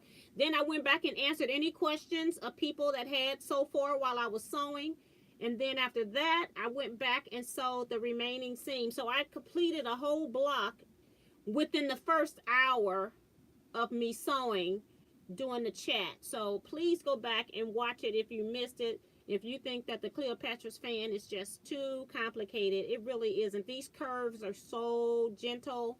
Nothing like Drunkard's Path or New York Beauty blocks.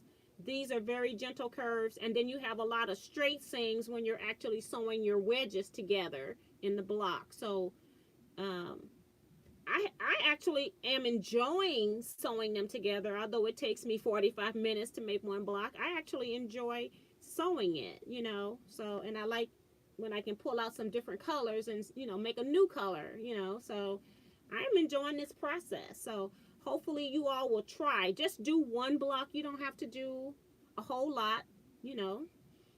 Just try it. So we're going to go ahead and end here.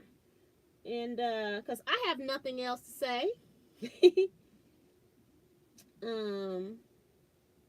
What size quilt are you going to make? Virgie, I'm not sure yet. I cut out 32 blocks. I've got 16 different fabrics, so I've cut out 16, enough to make 16 different blocks, and then I want to play with the other 16 and then start just seeing if I can make different designs by changing my colorways. I'm not sure yet what I want to do, so I'm just going to be playing. I may not even use those blocks because they may be ugly, but I'm going to play with them anyway. So yeah, I don't know how many I'm going to make, but 16 is my goal. It was 15 or 16 because I wasn't sure if I wanted to do a 3x5 setting or 4x4. So that's my goal for right now. So I'm going to go ahead and get off here just because we're on a 3-hour mark, and I don't want this, it's already long, but at least I did the teaching at the beginning of the video, and people don't have to go in an hour to know where or how to piece a Cleopatra's fan. But I do enjoy chatting with you all. I wanted to make sure that everybody's questions got answered. So if you got any more questions about this block, I wanted to say you can put them outside when this video uploads, this live chat uploads. You can put them into the comment section, and I'll still be trying to help you all. If you are in the Facebook group and having difficulty, you can post a picture, and then we can try to help you there as well. But I just want people to try it. If you're were afraid of trying it when you saw it, if you've got access to it, somebody with the die, be a lot easier. If you're up for the challenge, you can use the paper template and try it. But I think it's I think you'll appreciate the reward of you trying to challenge yourself to do something that's a little bit more than what you would normally do. And like I said, if you're going to do a curve block, this is the one that I would recommend that you do, because it's very gentle curve. Okay. So Cherie says it's only 3 p.m. here. I got hours yet, T. So Cherie is like, she's ready to roll. Everybody else is like, I'm ready to go to bed. Okay, well, I'll see everybody Wednesday. Thanks, Stitch and Ditch, for the reminder. See you all on Wednesday, 7 p.m. Central Standard Time. And I'm going to go ahead and say goodnight here to everybody.